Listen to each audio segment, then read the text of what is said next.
Hi, Daljit. Hey, Bobby. How are you doing today? Good. Good.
To be clear, the email you sent with the comments to Brian, that's your final, right? Yep. Okay, the one with the comments to Brian. But is it the attachment or the inside? Did the attachment include your changes, Chief, or just an email? Just an email. Just an email.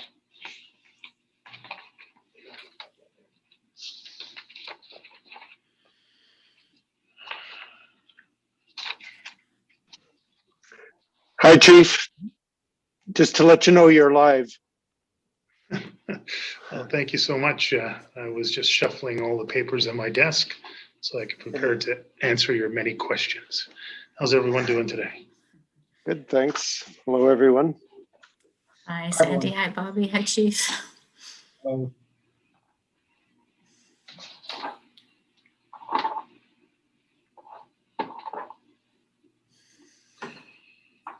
Still stuck in your cabin, Sandy? I wouldn't call it stuck, but yes, I'm still in isolation. Have been for a while now. So. Hi, Chair. Hi, Ralston. Hi, everyone. Hello. Okay, I believe we have a quorum, and seeing that it is 4 o'clock, I'd like to call the meeting for February 22nd, 2021 to order. I'd like to start this meeting by recognizing that Ottawa is located on unceded territory of the Algonquin and Anishinaabe Nation. We extend our respect to all First Nations, Inuit, and Métis people for their valuable past and present contributions to this land. We also recognize and respect the cultural diversity that First Nations, Inuit, and Métis people bring to the City of Ottawa. We are currently broadcasting on Zoom and live streaming on YouTube. Given this meeting is being held electronically, I want to caution that there's always the possibility of technical difficulties. Should we receive any disruptions, I would ask that everyone remain patient as we work to fix the issues and resume the meeting as soon as possible. As of late, the board's monthly meetings have been running longer than usual. In some cases, the meetings have gone late into the evening and we have had to defer our in-camera meetings to the following day. In order to ensure our meetings are not finishing so late in the day, the board has decided that beginning in March, our monthly meetings will start at 2 p.m. This change in start time will be on a trial basis only. Should the board choose to adopt this start time on a permanent basis, we would either revisit our annual board meeting schedule or amend our procedure by law. Earlier today, board members were forwarded an email from a member of the public. They offered some good suggestions to assist with ensuring delegates are not misgendered or do not have their names mispronounced. Starting in March, when the board receives public delegation requests, we'll be asking delegates to provide their pronouns as well as the phonetic pronunciation of their words. So maybe in the meantime, I can just apologize for any mispronunciation that I have done. We will then add this information on future agendas. In terms of meeting decorum, as each item is presented, I will ask board members if the item is received or carried. If you are joining without video, please say your name before speaking. If you are joining the meeting from a location with background noise, please keep yourself muted until it is time for you to speak.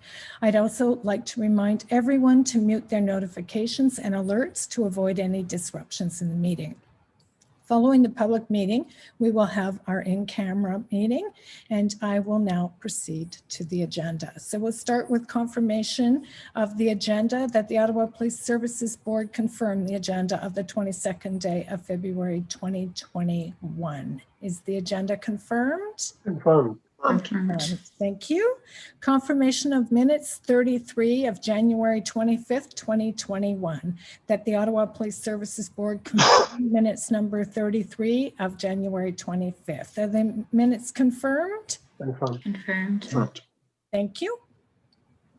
Committee meeting reports from committee chairs and minutes. Vice Chair Smallwood, as Chair of the Finance and Audit Committee, can you please provide a brief update on the Finance and Audit Committee draft minutes 13 of February 11, 2021?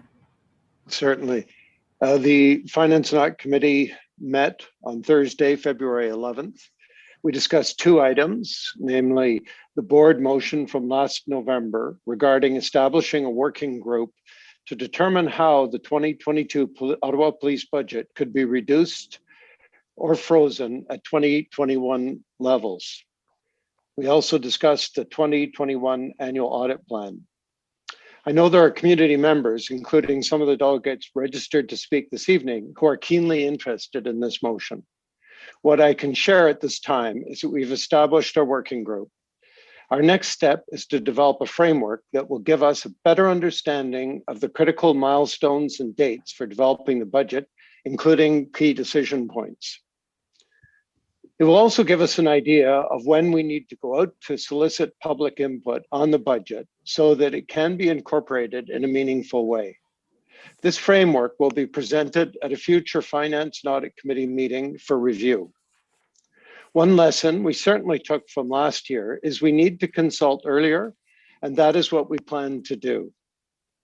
We also recognize the needs and wants of the community are not homogeneous, and this needs to be considered as well.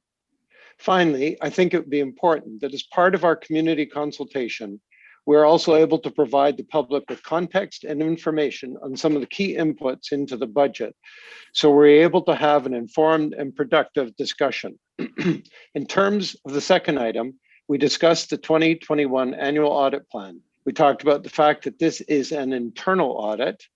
We also discussed how the audit areas are chosen and prioritized. The plan is before the board this evening for approval, and that is my update on the FAC meeting. Thank you. Thank you, Vice Chair Smallwood. Are there any questions or comments? Seeing none, is the item received? Received. Okay, thank you. Declarations of interest. Are there any declarations of interest? No. Seeing none, we'll move to public delegations. We have a few public delegates registered to speak with us this evening. If you registered to speak on a specific agenda item, we will be holding your delegation until we reach that particular item. Some delegates are planning to address multiple items, so we will start with their presentations before moving on to the consent agenda. A reminder that only those who registered and were approved to speak will be permitted to address the board. When I call your name, you will be able to turn on your mic and video. Each delegate has up to 5 minutes to address the board. The list of delegates on the agenda has been updated since last Wednesday when it was originally published. We will now proceed with the first registered public delegate. I call upon Robin Brown.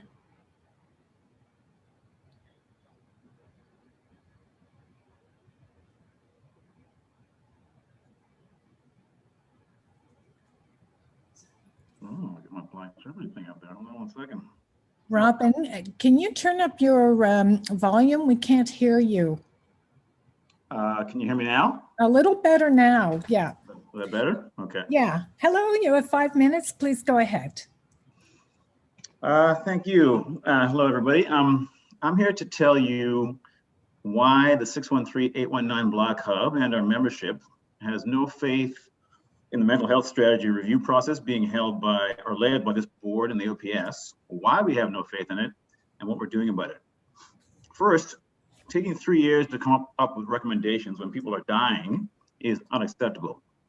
Second, as many presenters pointed out at the last board meeting, the OPS is still leading key parts of the process despite the fact they keep saying they wouldn't. Example of this is the meeting the OPS will hold this Thursday, described as, quote, a meeting of a small group with the OPS to learn more about the recent OPS mental health strategy guiding council, unquote. The OPS is saying one thing while doing the opposite. And our third point relates to this board doing the same. In November, after hearing 93 of 94 public delegations ask you to freeze the OPS budget, you approved a $13 million increase. After the vote, Chair Deans was quoted as saying, quote, we don't want to do business as usual. We recognize that we need to move a long way. I think we want to push the envelope and we want to push hard, unquote. Chair Deans, the only envelope we see you pushing is a massive brown one filled with our tax money across the table to the OPS every year. Our last point has to do with Chief Sloly's comments after the board approved his budget.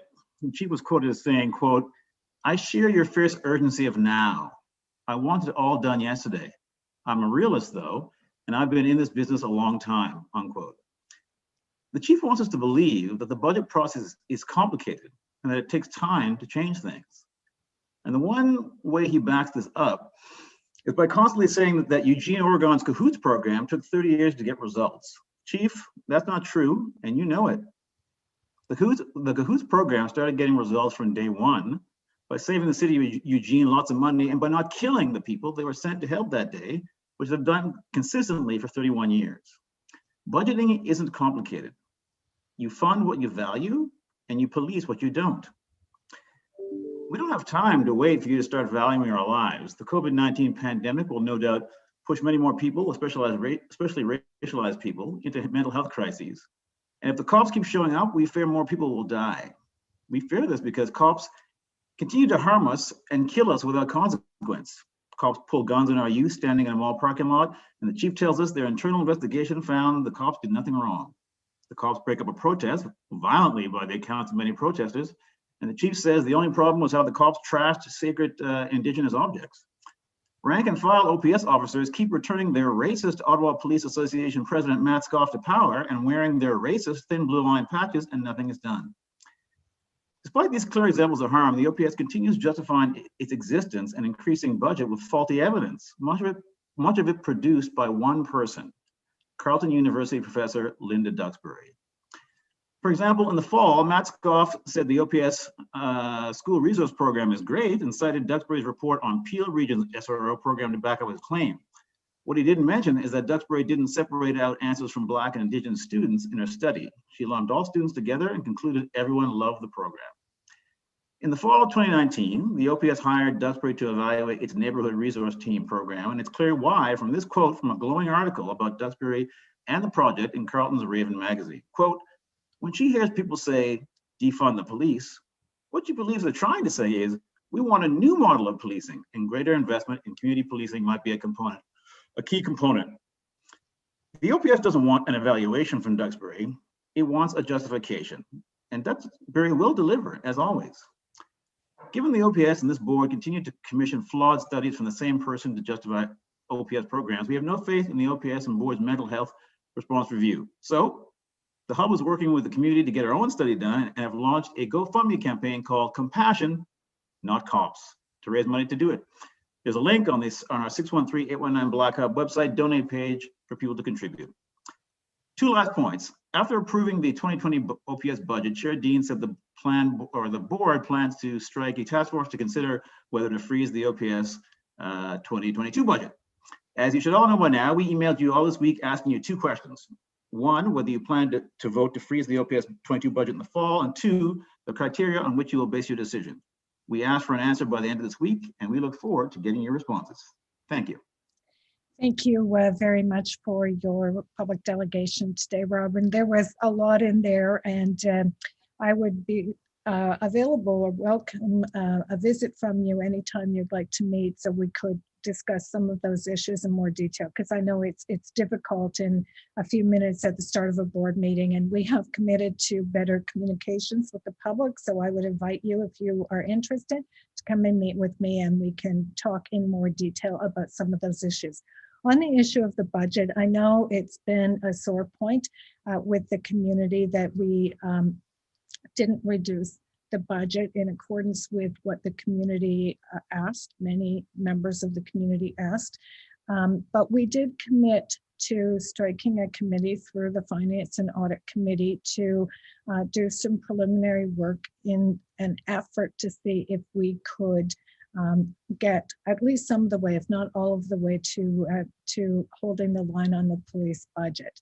I think everyone knows that we have strong unions with union contracts, and our number one cost is in salaries and paying benefits. And so that's a fixed cost that we have union contracts that we have to abide by, and that makes it difficult, but not impossible. And we're looking at a mental health strategy where if we change some of the way we do business with OPS, hopefully that will free up some dollars. So we are committed. We said we are committed. We meant we are committed to working toward that goal.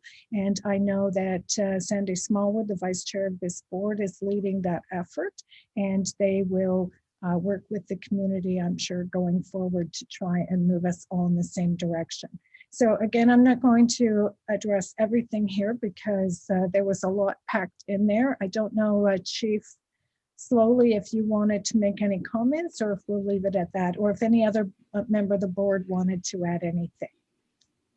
Chair, thank you very much. I appreciate the presentation from Robin.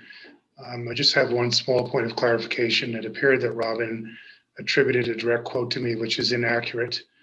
I have not said that the Cahoots program took 30 years to show any sort of financial benefit or other benefit. I have simply said it is one of many programs around the world that we've looked at. It's a very credible program, and we are looking at it very carefully. But that it has taken over 30 years to reach its current levels of efficiency. So just to correct that misinformation from Mr. Brown. Otherwise, I will do my best to consider all his information and implement that to some degree in what we're doing here with our mental health strategy and our community partners. Thank you, Chair. Thank you, Chief. Member Sweda. Thank you, Chair. And thank you, Robin, for your presentation. Just had a quick question. You mentioned that you were going to be doing your own study and you have a GoFundMe page set up. What do you think the estimated cost of your own study is going to be, and how long do you think it'll take to complete that? The study will cost $25,000. We anticipate that once we get the money, the actual study will take months to complete, not like 2 or 3 months, maybe the maximum. Is there a particular group that you're going to be engaging to commission this mental health strategy study? You mean to actually do the study? Yeah. Yeah, we've actually already got a consultant. Yeah. Okay. Is it possible you can share that, who it is, or? Yeah, sure. Yeah, it's Vivek, the same folks who worked on the alternative city budget. Thank you again. No problem. Okay, seeing no further questions, thank you again for being here today, Robin. We'll now move to Cassie Slack.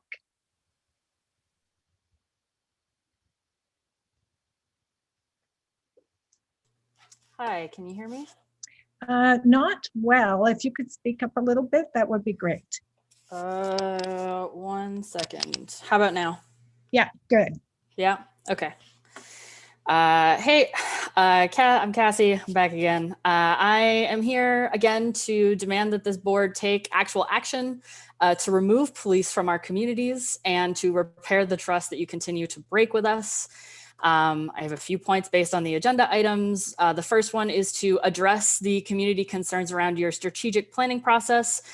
This is obviously going to happen a little later, but last month I talked about how little trust there is in your outreach practices, namely in the form of online surveys and closed door meetings with cops. In item 3 of the agenda, the strategic planning report exemplifies why we don't trust these processes. The report across the board shows how little community trust there is with the police and with this board. But in the report itself, you brush off the concerns, citing anti-law enforcement activists and the use of social media as a reasons why samples are non-representative. The report also is incredibly vague and says things like, in some cases, residents called for more police in their neighborhoods, but shows no data of how many people actually asked for that. In fact, there's actually no inclusion of the qualitative answers that we all had to answer from the survey in this report. I think this board should be asking how many people actually did ask for more police.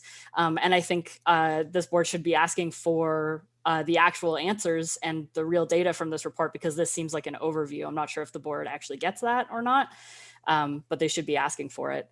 Secondly, we should stop appointing special constables, period, both on OC Transpo and in our schools. Last month, multiple delegates asked the board to think critically about why we are giving OC Transpo employees policing powers under the Policing Act, and the board proceeded to appoint the OC Transpo constables with little to no discussion. This month, there's an agenda item asking to appoint special constables at Carleton University. And so this month I'm asking again that this board push back on the appointing of special constables in our schools. We don't want cops in our schools or on our buses, period. Again, stop using neighborhood policing as a solution to equity issues. This community keeps showing up every month to ask you to take cops out of our communities, and every month you ignore us and then tell us you're listening. In the Equity and Diversity and Inclusion report, expanding neighborhood policing is included as an action item. I have some questions about this. What does putting more cops in our most marginalized communities have to do with equity, diversity, and inclusion in the workplace? Why is Linda Duxbury, a business school consultant, doing the evaluation of neighborhood policing, especially when their previous report on school resource officers was criticized for bad research practices? I will remind this board again, the NRTs are a rebranding of Vision Jasmine, DART, and the Pivot programs. These programs have been around for more than a decade, and they're the same programs that have consistently come under fire for being violent towards our Black and Indigenous neighbors. So what are we going to do about it? And lastly, we need to address the censorship and accessibility of these meetings. Multiple people have been repeatedly misgendered in these meetings, and multiple people have asked you to do something about it and talk to you about why it's important for you to stop doing this. It is not hard to ask people for their pronouns. It's not hard to ask people how to pronounce their names. These are things that we can and should be doing. The YouTube comments are still turned off for the public, and I really want you to think about why you continue to do this. This board regularly invites people for private closed door meetings like you just invited Robin to. Why can't we talk publicly? This board and the police regularly come under fire for lack of transparency. That's all I have for today, but it'd be great if y'all would think about these things. Okay, thank you very much, Cassie. Are there any questions or comments for Cassie? Member Sweda. Yeah, thank you, Chair, again. I just want to reconfirm with the chief, or maybe a deputy chief, or Jeff Turturno, with regards to special constables, this is not something that the OPS decides. Is that correct? I was under the impression that OPS is asked by the organization, such as OC Transpo, to have a special constable. Is that the case? Member Swade, I can actually start to answer that question. I believe the chief has had some technical issues and his computer's gone down, so he's currently working on getting back up online. So the special constable program, and I'll let Jeff come fill in the answers after, but the special constable program is actually an agreement between the institutions and the Police Services Board, where the Police Services Board provides authority for members of the special constables to actually operate under the Police Services Act. The service ourselves, we provide the training, we provide the ministerial functions around supporting that program, but it's the board ultimately that provides the authority for anyone to act in that position. So what we had a discussion earlier today, and what we were looking at doing, if the board was interested, is we were going to come forward next month with a report that provides an education piece and overview for the board, exactly how the Special Constable program in Ottawa works, how it's been built, and how it functions. I guess my question was more, does the need for a special constable at OC Transpo come from the board or from the OPS, or does it come from OC Transpo? So it would come from OC Transpo, it would come from Carleton University. So those groups make the requests to have those augmented enforcement powers within their jurisdictions, within their areas, and they make that request to the board. Okay, so it's safe to assume that they find there's a need for a special constable and they make the request to the board and the OPS. That's correct. Sorry? I was just going to say, they base it on their own evaluation, on their own requirements. Like OC Transpo will say, we need 2 special constables and we feel that this would be sufficient, and then they make that request. Yes, that is correct. Okay, thank you. Okay, thank you, Member Sueda. Any other members? Seeing none, thank you very much, Cassie. We'll move then to David Hennessy.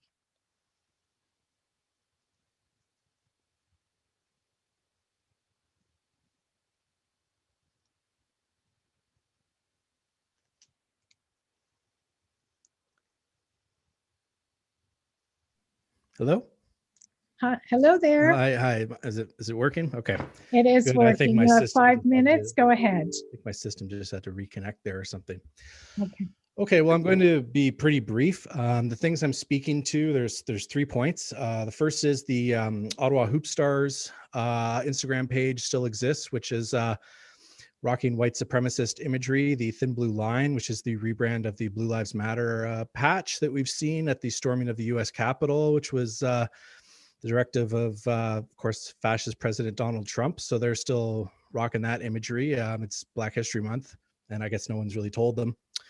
Number 2, delegations are a little small this week because so many of us are actually working in the streets with people who need our help and have already taken it upon themselves to come up with solutions to policing of mental health and policing in general. Number 3, and this is my main point, I'd like to speak to sexual assault within the OPS, transparency within the social media program and within the positive workplace report, and of course, whatever structures are trying to create a positive workplace within the OPS. I would like to call the board's attention to a story posted to the OPS news webpage on Thursday, February 18th, 2021, and to the corresponding Instagram picture and post. Features a young woman of color who, while hunting for a career in university, decided to become a police officer after working at the National Capital Alliance on Race Relations. I would also like to draw the board's attention to the Fifth Estate expose that was released a couple days ago, outlining the vicious sexual assaults that have been occurring at the OPS. I believe the 2 things are related. I wonder if anyone told the young woman of color in the Instagram post that being a female officer would require her to undergo vicious discrimination, mental, and most likely physical assault at work by fellow officers and superiors. Would also like to know if the OPS will be writing to NCAR, that is the National Capital Alliance on Race Relations, and any other organizations that make sure that they tell prospective officers that they will be working in an environment where people suspected of multiple counts of sexual assault are suspended with pay, and where there were 14 counts of sexual misconduct in 2020, and how in 2021 there was a Fifth Estate expose made about the dangers women in the Ottawa police force face when deciding to come forward at all. I hope in the name of transparency that you do so. I would also like to use this opportunity to remind the board that officers who committed these assaults have not pled guilty and are relying on the system to find no evidence of harm. As one officer put it, and I'm paraphrasing here, It was an unfortunate slip of my hand. This is a textbook example of the nature of systemic violence. If just one allegation of this was put against a CEO of any company in the world, they would be instantly fired. Me Too is the new norm. Everybody knows that. However, as usual, the OPS and the police at large feel they are above the system. I urge the OPS to start defunding, dismantling, and abolishing itself in the name of our shared humanity. I urge officers to come forward, and I urge the board to quit out of disgust and in solidarity with people who have been harassed and violated at work and in the name of our shared humanity. Surely something better than this is possible. Thank you very much. Thank you very much, David, and I appreciate your comments. Certainly understand them. I'm going to be addressing some of the issues that you raised in my verbal report just a little later in the agenda. But I also do want to take this opportunity to point out that in egregious cases, I have no tolerance for not having the ability to suspend without pay or terminate these employees. But we, by provincial legislation, the police service is not allowed. And both Ottawa City Council and this board wrote to the province, to the Premier, and asked for the right to be able to terminate in those cases or suspend without pay. We have not received any indication from the province as of yet that they will give us the authority to do that. But any pressure that the public can bring to bear on the province to do that would be most appreciated. So thank you very Ms. much. Deans, I would just say quickly, I would urge you to go against the authority of someone as disgusting as Doug Ford. I think we can all agree on that.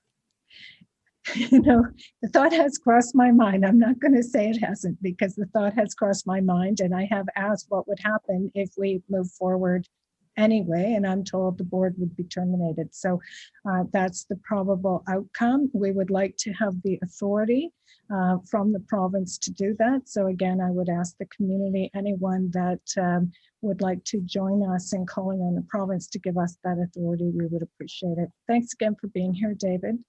I don't see any other questions or comments, so we'll move on to Jack Bellemare.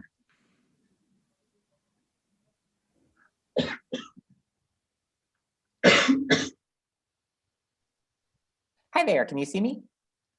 We can, huh, Jack? Perfect, hello. Before I begin, I would like to add to Mr. Hennessy's complaint about police wearing the thin line badges. I do note that the Ottawa Police Association still flies that thin blue line Canada flag outside their building on Catherine Street. So I would ask that, if possible, maybe the board could formally ask to have it be taken down. I know that non-binding resolutions aren't, well, they're not binding, but they are something. And I think it would be something that a lot of people would be happy to see happen. Vice Chair Smallwood, I also wanted to thank you for answering my initial question about the task force struck to freeze the OPS budget at 2021 levels. Thank you. But then for my comment, I also today would like to speak about item number 17 on your budget, or not on your budget, on your agenda. Item number 17, letters of commendation. I had noticed that one of those letters was addressed to Constable Sean Ralph. I'd like to discuss Constable Sean Ralph as an example of trust in the Ottawa community. Ralph has been an officer for the Ottawa Police Service since 2002. In 2011, Sean Ralph admitted to misusing police databases over a 5-year period from 2002 to 2007. Jack, if I can just hold you there for a second, we are not a hearing board, and we can't hear cases like this of individuals because they don't have the opportunity to respond. If there's a particular complaint, there is a process for that. It's the OIPRD, and I would encourage you to make a complaint. But unfortunately, you can speak in broad strokes about policy, but if you start laying out a case against a constable, I'm sorry, I'm going to have to cut you off there. Of course, yeah. Sorry, that was just a little bit of history. I just wanted to bring up Sean is someone who came to my attention in the letters of commendation and has a bit of a paper trail. So this isn't a case against him specifically. He's kind of a synecdoche for the force as a whole. So Ralph, hired in 2002, 5 years of database misuse from 2002 to 2007. That was logged on Canley. The CBC reported in 2016 that he had. Oh, I'm sorry? Yeah. This is not Chair. Go ahead, Chief. This is not appropriate. You've given this delegate a warning, and he's deliberately choosing not to adhere to it. I'm very sorry. It's not a case. It's just a little bit of context. I'm running through it. Yeah. Oh, okay. So here's the point. That constable isn't here to defend himself. This isn't the forum for it. And unfortunately, if you continue, I'm just going to have to move on to the next. Okay. No, I'm done. I'm not going to mention him again. Okay. All right. So again and again, I've mentioned this person. Short answer is today he still carries a badge and a gun for OPS and is still making traffic stops. My question to the board is, why do you fight for these individuals over the community that they abuse and that you claim to serve? At our last meeting, and again, just now, thank you, you did say that you do not speak to individual matters. But what is your institution but a collection of individuals? Your deputy chief, Uday Jaswal, as mentioned before by the previous delegate, the women he forced out of the Ottawa Police Service have left, but you continue to hide behind the paralysis of not being judicially allowed to do things. Can you take any steps? Can the board formally or informally request his resignation? Chief Sloly, can you change the culture at your workplace to make being this kind of a person unacceptable? Can anything be done? Thank you. And thanks, Jack. And I, again, am going to be addressing some of this in my opening comments. But if you've been following along with the work of the board, you will know that for the last year and a half since I took office and since this board took office and since the new chief came, we have been systematically addressing this issue both internally and externally in the organization. Find it intolerable, and we intend to continue addressing on multiple fronts. So I would ask you to recognize that we are making considerable efforts to address this issue because of how important we see it. So it's not as if we're turning a blind eye to it, Jack.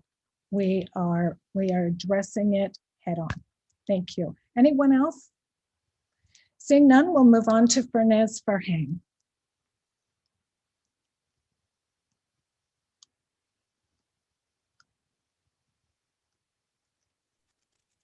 Hello. Hello. Hi. Okay, good afternoon. I'm going to quickly echo the calls for the board to make deliberate efforts to stop misgendering folks and create our safer spaces for those who want to engage with the board to do so and be respectful and will be respected when doing so. I'm going to speak to a few agenda items today. So I guess I'll get started on that. First is the agenda item number 11 about the Positive Workplace 2020 annual report. I mean, the only thing consistent about the OPS has been the scandals and violence that you're involved in, whether that's internal amongst police or external against the community members. And the most recent example being the CBC's Fifth Estate documentary, highlighting just the tip of the iceberg of the toxicity inherent to the police and police culture. So I guess my concern is, how are you justifying putting out a report like this without acknowledging that your institution, by design, and the hierarchies that it perpetuates are never going to be a positive or safe experience for those who are on the lower end of those hierarchies or the community? Second agenda item I'd like to address is number 6, regarding Councillor Fleury and Councillor Deans' motion, the request for cops to get electric vehicles and framing it as an effort to reduce greenhouse gases.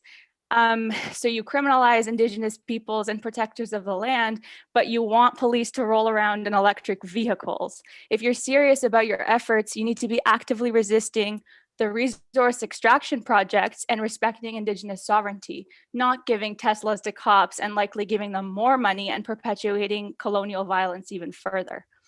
Next on the agenda, I'd like to address the survey strategy report. None of the qualitative results of the survey were made public in that report. And in the report, there's a distinction between community stakeholders and individual residents, as if those voices are somehow irrelevant and being dismissed by the OPS. This is not surprising for any of us, but it is why not a single one of your consultations is legitimate, including but not limited to your so-called mental health strategy, which has zero buy-in from community members and those with lived experiences. The only people on board with this type of a strategy? Are the nonprofits desperate enough to grab some of the funding being allocated, funding that belongs to the people? And, you know, the people who are ghostwriting those reports don't really have legitimacy or connections to community members. Lastly, the things you have outlined as part of the 2021 change budget in that report, like the neighborhood resource teams that you justify using the arguments around neighborhood policing models, don't actually have any evidence to support them. But there is actually evidence that's been available for over 30 years that says rebrands and community policing models do not work. Not to mention the fact that the current NRT officers are spitting a completely different discourse in association meetings and in interviews they're doing with various community associations about what it is that they think they're doing. They are treating the community as a resource, meaning an information mine, which should raise flags for everyone. As an example, the New Edinburgh newsletter from December 2020, one NRT constable had highlighted that the encouragement of calling to essentially snitch on your neighbors is rationalized through this idea that, and I'll quote, "Today's policing is based on statistics. Officers need data to help analysts uncover trends and to allocate resources during investigations. Once again, this is not prevention. This is to help you criminalize more people, which is violent and ineffective at keeping communities safe. I will also ask you to please stop addressing community safety issues in the context of what is good for business." Thank you. That's it for today.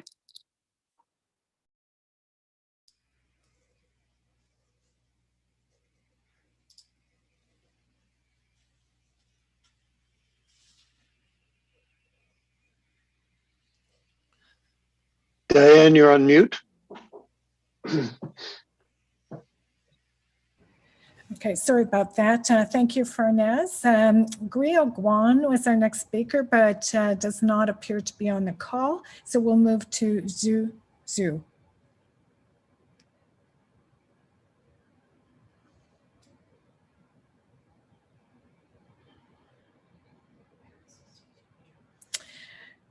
Okay,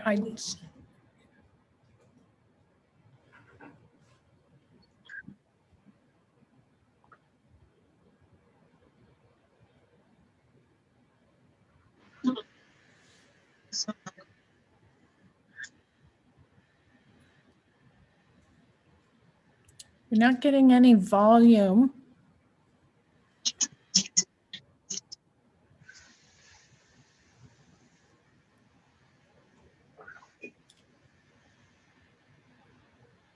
We're not getting any volume, Xue Xu. Can you? Directly affected by these decisions. Two.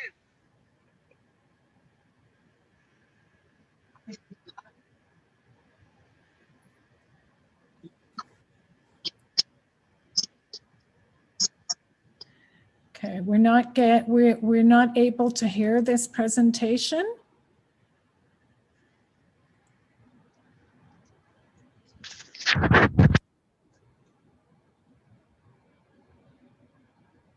Just give you another minute to see if we can get the presentation.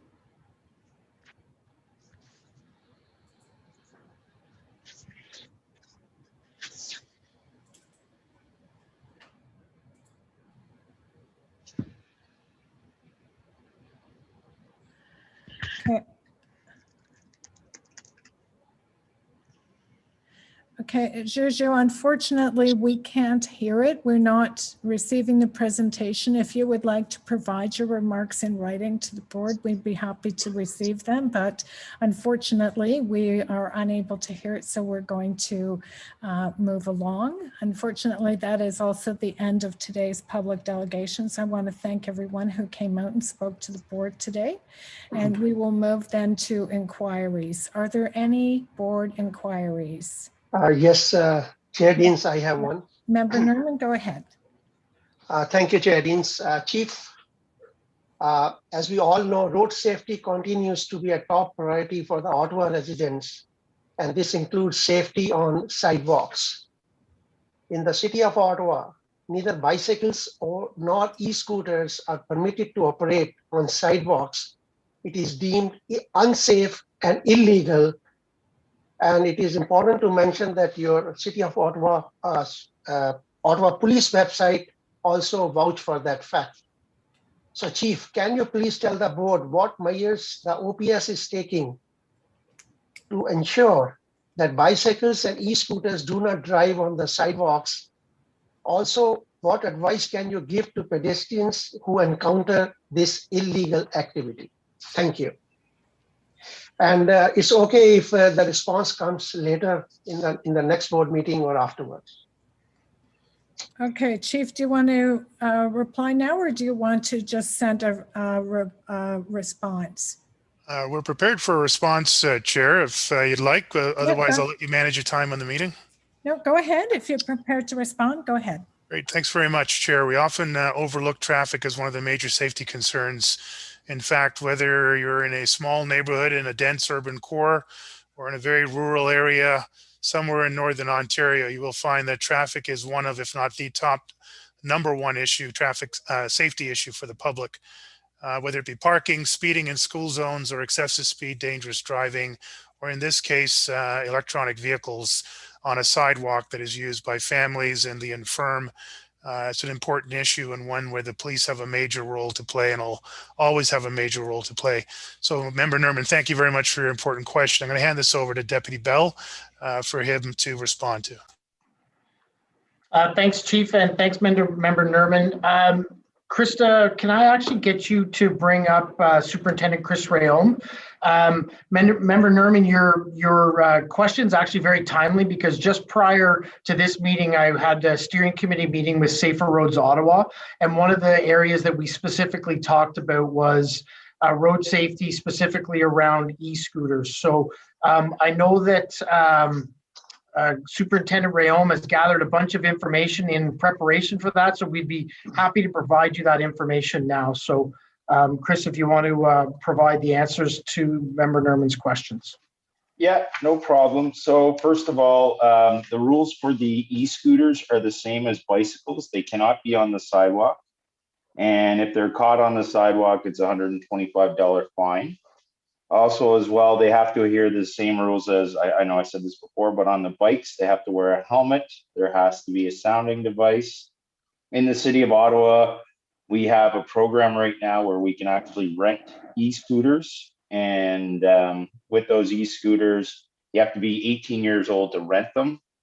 And everyone who needs to drive them must be at least 16 years old. As well, since it's a new program in the City of Ottawa, we've been doing a lot of educational pieces on this.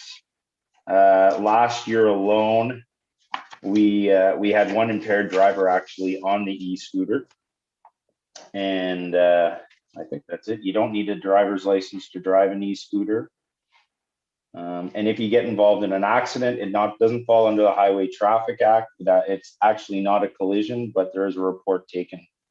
Hopefully I've answered most of your questions. If you have any other ones, please feel free to ask. And Member Nerman, the one thing I will add to that is I know that you had asked about how to report, and what I can tell you is you can call in the non-emergency line for the Ottawa Police. If it is an emergency and creating a public safety hazard, you can call our emergency 911 line, and we totally encourage people to report incidences where people are breaking these bylaws. Thank you, thank you, DC Bell. And Chris, I have a follow-up question on this. So do you have a statistics in the past 3 years, how many people or a pedestrian have complained against this violation or an illegal activity, and how many tickets or infraction was issued by the OPS to these people who are violating this bylaw? So we issued 14 tickets last year alone. So the actual stats on how many complaints we have, I don't have those, but I can get those for you if you'd like. But we issued 14 tickets and one impaired charge issued last year in 2020. Okay, thank you, Chris. And I believe there was not a serious injury to any of the pedestrians. No, from the stats I have, there's no serious injury. Okay, thank you. If you can just provide me that information, that will be helpful. So thank you, Chair. That was my question. Thank you, Member Nerman. Are there any other inquiries?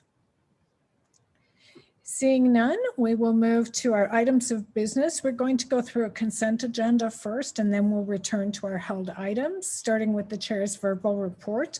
We're going to hold that item. And then the next report is the chief's verbal report, which will also be held. Item number 3 is the report on strategic planning surveys. We will hold this item as we have 2 public delegations. Item number 4, update on the OPS social media program. We also will hold this item. We have a presentation on this item. Item number 5, Canadian Association of Police Governance 2021 membership renewal. Is this item carried? Carried. Carried. Thank you.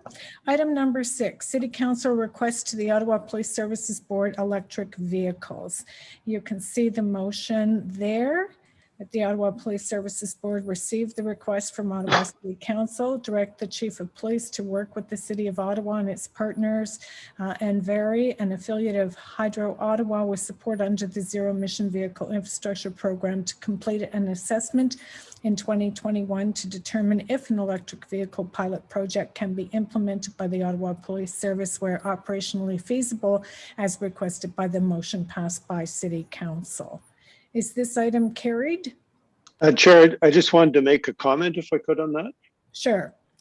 I think it was raised by several people that this should not be something that we're looking at providing additional funds. And I think that it's fairly clear that's not the case. This is not something where there's some ask for additional funds here. This is just looking at feasibility at this point. Correct. Okay, that's a good point to make. Thank you, Vice Chair Smallwood. Anyone else? Seeing none, received and carried. Received. And carried. Carried. Thank you. Item number 7, appointment of Special Constable Carleton University. We will hold this item as we have a public delegation, and we already heard a public delegation on this earlier. Item number 8, 2021 annual audit plan.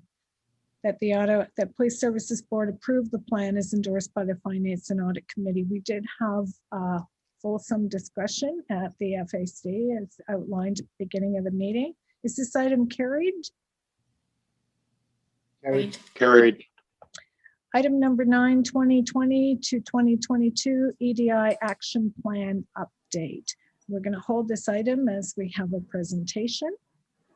Item number 10, the Equitable Work Environment Annual Report. That the Police Services Board received this report for information. Is this item received? Received. Thank you. Item number 11, Positive Workplace 2020 Annual Report. Is this item received? Received. Received. Thank you. Item number 12, Performance Report, 4th quarter 2020. Received? Received. Received. Item number 13, Workforce Management Report, 4th quarter 2020. Is this item received? Received. Thank you. Item number 14, Quality Assurance 2020 Annual Report, Compliance with Ministry Standards. Received? Received. Received. Item number 15, Legal Services Report, 4th quarter 2020. Is this received? Received, thank you. Item number 16, Outstanding Board Inquiries and Motions, February 2021. Received? Received. And item number 17, Letters of Commendation. Received? Received. Received. Okay, so we'll now return to the first held item, which is the chair's verbal report. I have 3 matters I want to discuss as part of my verbal report today. First is Black History Month Award. I want to take a moment to congratulate the board on the acceptance of the Every Child is Sacred, Safe, Child-Friendly Community Building recognition from Black History Ottawa.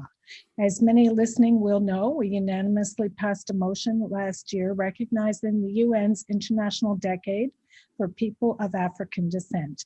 The decade was proclaimed by the United Nations and shows our commitment to taking action to promote respect, encourage greater knowledge of diverse cultures and heritages, and recognizes the immense contributions these communities have made to our society. We cannot look forward without these acknowledgements. The Ottawa Police Services Board has taken on an immense amount of work aimed at improving the diversity of our service. All of this work will continue to be informed by the overall intent of the UN's declaration that people of African descent have been marginalized for too long within our systems and our society, and it is our responsibility to create that change. I would like to once again thank June Gervin for her commitment to our city and look forward to continuing this work. The second item I want to discuss is to address the incident outside the St.Laurent Mall that occurred on December 27th. At our January 25th in-camera meeting, the board received a briefing from the service on this incident. The board satisfied itself that the call for service was handled reasonably and responsibly by the OPS. We have since asked the chief to provide a summary of the call as part of his verbal report this evening for the benefit of the public. The board felt there was misinformation circulating about what occurred that day, and it was important to correct these disparities as they have a significant impact on public trust. So when we get to the chief's report, we have asked the chief to address that issue. And finally, workplace sexual violence and harassment at OPS. The matter I wish to talk about is this ongoing issue of workplace sexual violence and harassment. I would like to provide an update on our efforts to address it. When I became chair of this board and Peter Sloly became chief, together we quickly concluded that there was a toxic culture inside this organization that would need both our attention and determination to change. We also recognized that we needed help, both internally and externally. Like many of you, I've seen the deeply disturbing reports about women and men who have been subjected to acts of workplace harassment and violence within our service. Let me be clear, this type of behavior should never be tolerated. That is a message we need to send loud and clear. We also need the help of the justice system to ensure that penalties, not plea bargains, are imposed. It takes incredible courage for a person to come forward and share their story. I want to recognize that bravery here today and encourage anyone else who feels that they have been the victim of violence or harassment to come forward. For too long, an environment has existed where victims have not felt safe enough to speak out. This must change. It is also important to recognize this issue is not unique to our community or our service. There is a culture of sexism that pervades policing. It has gone on for too long. This is also something we are seized with addressing. As you know, we initiated a comprehensive workplace sexual violence and harassment project in April 2020. Our focus is on improving how the OPS handles these issues, from enhanced reporting mechanisms for victims to greater education for members. We want the OPS to be a safe workplace where members feel secure in reporting any incidents and where victims are provided the support they need. I cannot stress enough how much time and effort has gone into this program and the strides that have already been made. I also want to take this opportunity to thank everyone who have been instrumental in achieving progress on this project. In September 2020, Police Chief Peter Sloly and I also announced the engagement of Janice Rubin, a leading Canadian expert on workplace sexual violence and harassment. Since September, she has acted as an independent third-party advisor to enhance and support our ongoing work. Furthermore, her firm is serving as an independent third party for intake, investigations, and resolutions for all forms of harassment. While her services are rendered by the board, her duty is to help drive change with the highest integrity, as she has successfully done with public mandates across the country. While these initiatives are helping to drive change within the OPS, Changes to provincial legislation are also needed in order to give us the ability to punish those who are found guilty of workplace sexual violence and harassment. In September 2020, I spoke about our need to issue harsher penalties for those committing egregious acts and set a new tone that clearly demonstrates that offenders will no longer be tolerated in our workplace. This is why both Ottawa City Council and this board formally requested the Ontario government to give police chiefs or police services boards the ability to fire with cause or suspend the pay of officers who've been charged or convicted of serious crimes. Let me be perfectly clear. Currently, there is no option. We are asking the province to give us one. We are battling deeply systemic and pervasive issues that have long been entrenched in the institution of policing and cannot be resolved overnight.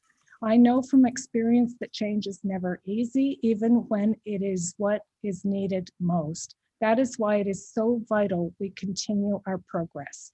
I want you to know that I am absolutely committed to seeing this through. Let's work together to create a safe workplace for everyone, the kind of workplace in which we can all be proud. I would like to ask Chief Sloly if he would like to comment on this matter as part of his verbal report and provide an update on the Workplace Sexual Violence and Harassment Project. Chief Sloly has been working to make positive changes at the OPS, and he has the full confidence of this board. Chief, before I turn it over to you for your comments, I'd just like to ask the board if there are any questions or comments on my verbal report.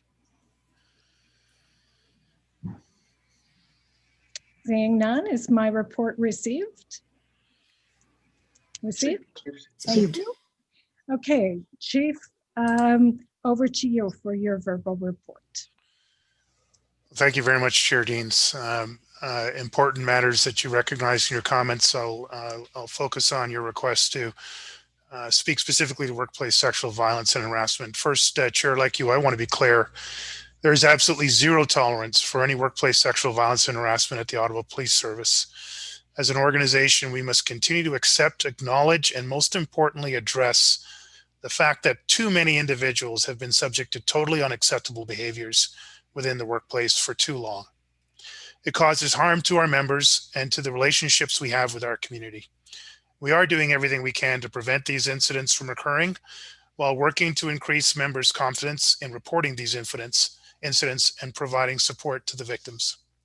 Since I took the role of chief, I've been very clear that we need to fix our house.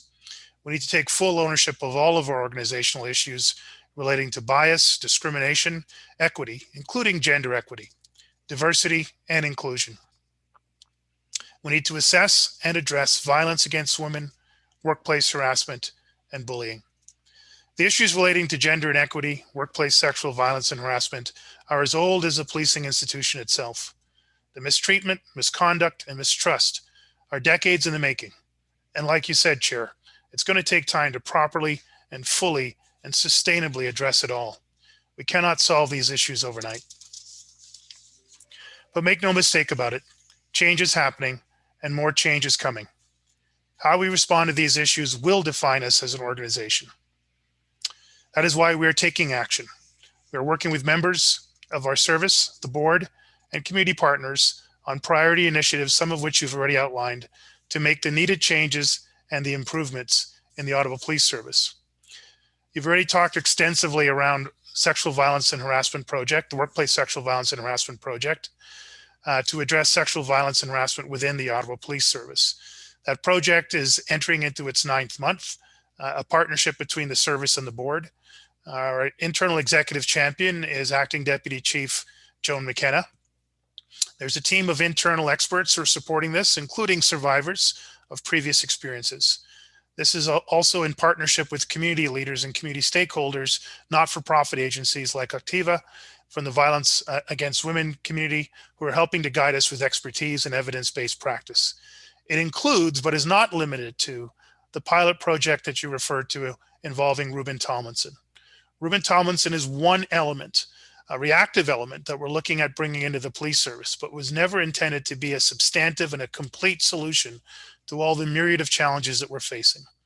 It is about the midway point of that pilot project.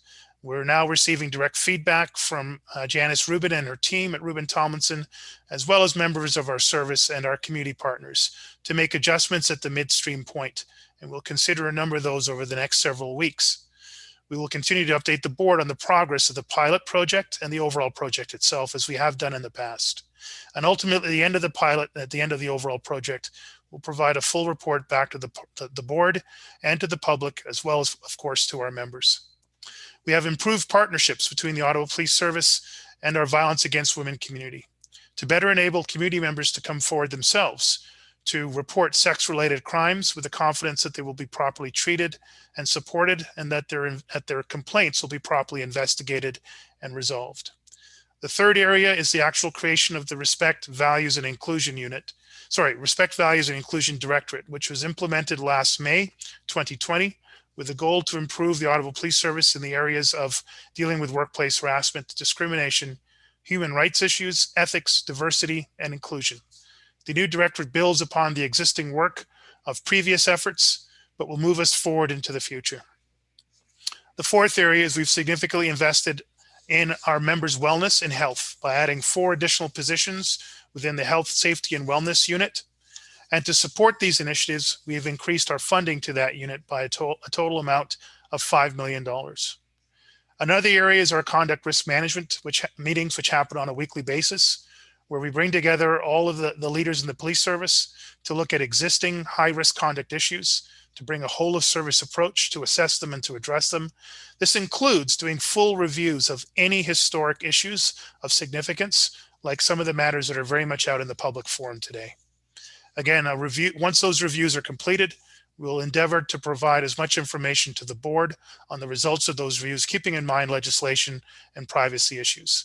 Last but not least, Chair, I join the board and other stakeholders in the community in worked with the government around looking at suspension without pay for egregious conduct by members of this service or any service that do not relate to their duties or their sworn office. This is a position adopted years ago by the Ontario Association of Chiefs of Police, and one which I continue to endorse. Just this past week, I hosted a lengthy call with over 100 members of the Ottawa Police Service, civilian and uniform members at all ranks and in all roles, including our command team and executive and senior leadership. We spoke at length about the pernicious issue of workplace sexual violence and harassment. We talked about the frustrations and trauma experienced in the past, our frustrations and our aspirations to go forward in the future. And I can tell you there is a growing commitment amongst a critical mass of our members to get this done, to get it done as effectively and as quickly as possible, and to do it in partnership with our community. We are 1 year into a multi-year effort, a sea change that is underway to ensure those who work at the Ottawa Police Service feel valued, respected, and more importantly, they are safe in what they do and the services that they provide. I recognize that has not always been the case, particularly for our female colleagues, as well as for members of our community. As the chief of this police service, I am fully committed to changing that historical context and moving us forward with you into the future. Thank you, Chair.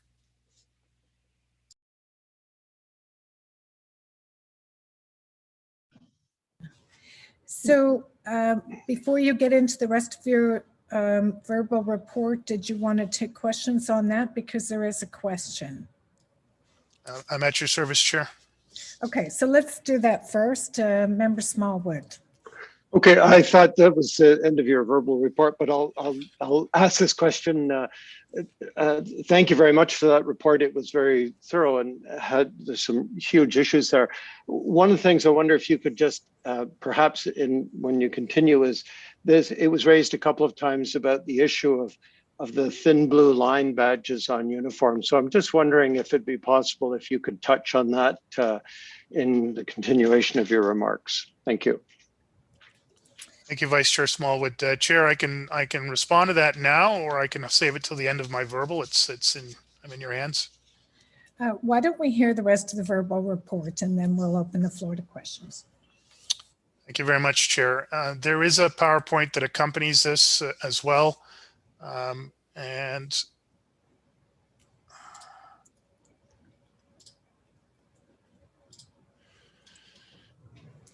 So, Chair, thank you very much. Good afternoon, board members. Good afternoon, those who have been able to join online. Bonjour à tous.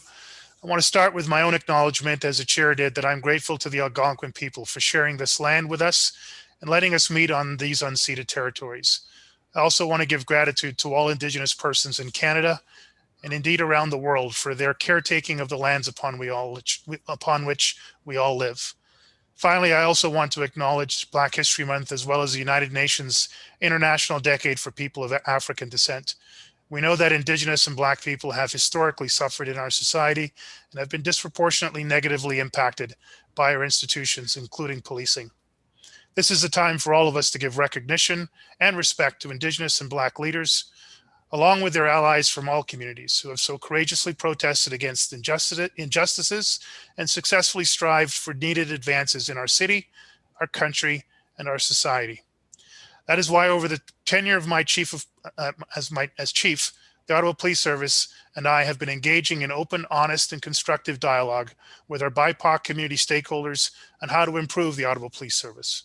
Over the past year, we also surveyed city residents and city councillors. We met with academics and subject matter experts, with community leaders in our Human Rights Forum and other public forums. We attended hundreds of these community-led forums. We listened to hundreds of board delegations. We met with Ottawa Police Service members at every rank, in every role, and in every unit across this organization. What we learned from all of these consultation efforts is that there are three areas where the Ottawa Police Service needs to most improve. First, improve in equity, diversity, inclusion while addressing the cultural elements of the Ottawa Police Service, which enables workplace violence, harassment, and bullying. Second, improve service delivery to all residents, but especially to the most marginalized, victimized, and racialized communities. And third, implement neighborhood policing with a focus on community partnerships and integrated service delivery through the Community Safety Wellbeing Plan of the City of Ottawa. If we could just advance to the next slide, please. The past year was an inflection point for policing. Police services across Canada and here in the nation's capital need to significantly evolve to better meet the needs of their members and their community. All Canadian police leaders, whether they be chiefs, board chairs, or cabinet ministers, need to develop significant and sustainable actions to ensure Canadians have a policing institution and a justice system that are both trustworthy and fit for purpose in the new landscape in which we operate in. That is why over the next 3 years, the Ottawa Police Service will relentlessly focus on the following three priorities. First of all, public trust, to develop our thinking, actions, and systems such that they lead to improved member trust and improved public trust in the members of the Ottawa Police Service. Next, duty of care, to demonstrate that we truly care for each other as members of the Ottawa Police Service, as well that we truly care for each member of the community. And last, community safety and well-being, to work together internally as one team so we can better form community partnerships that lead to the co-production of improved community safety and well-being. Underlying and uniting our individual and collective efforts in the aforementioned three areas will be our EDI action plan, Equity, Diversity, and Inclusion Action Plan, co-designed by Ottawa Police Service members and community members themselves. The end state vision is to build a police service where every community member as well as every service member feels respected, supported, and accepted, no matter their background, status, or circumstances.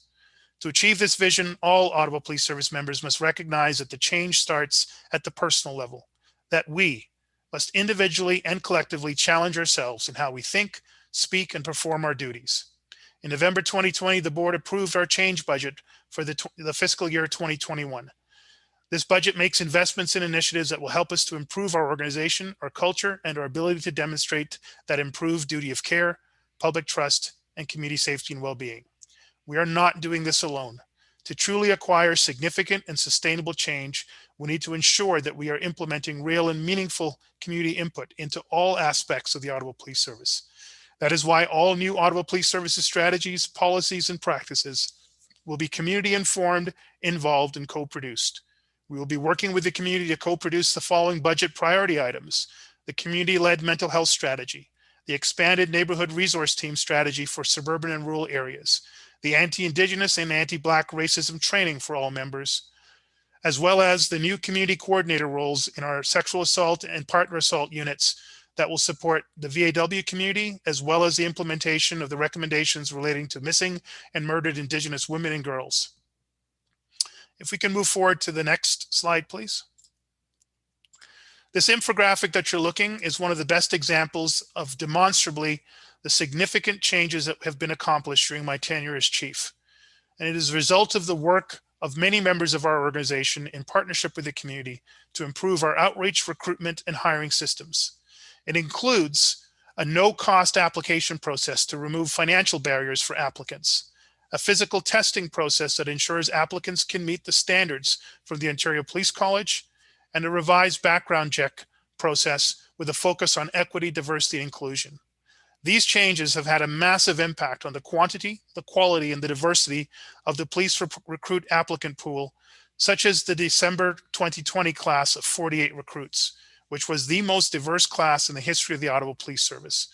If you follow the Instagram, you can see that 40% of those 48 recruits identified as women, 50% identified as a member of a racialized group, 6% identified as an Indigenous person, 46% identified that they spoke French, 20 different languages were also spoken beyond English and French, and overall 87.5% of these 48 recruits have one or more of the valuable diversity assets needed to support the Ottawa Police Service in its delivery to the nation's capital. This group is also highly educated. If you could advance the next slide, please. With university and college degrees, they bring a wealth of lived experience ranging from previous careers or volunteering in social work, the John Howard Society, the Ottawa Distress Center. They've done mental health casework and youth outreach. We could not have done this without the support of this board, the work of our recruiting teams, and perhaps most importantly, the support of our community partners who encouraged us, guided us, and sent us qualified and skilled candidates to these positions. The future looks bright as the quality, and diversity of our 2021 applicant pipeline is as impressive as this last police recruit class.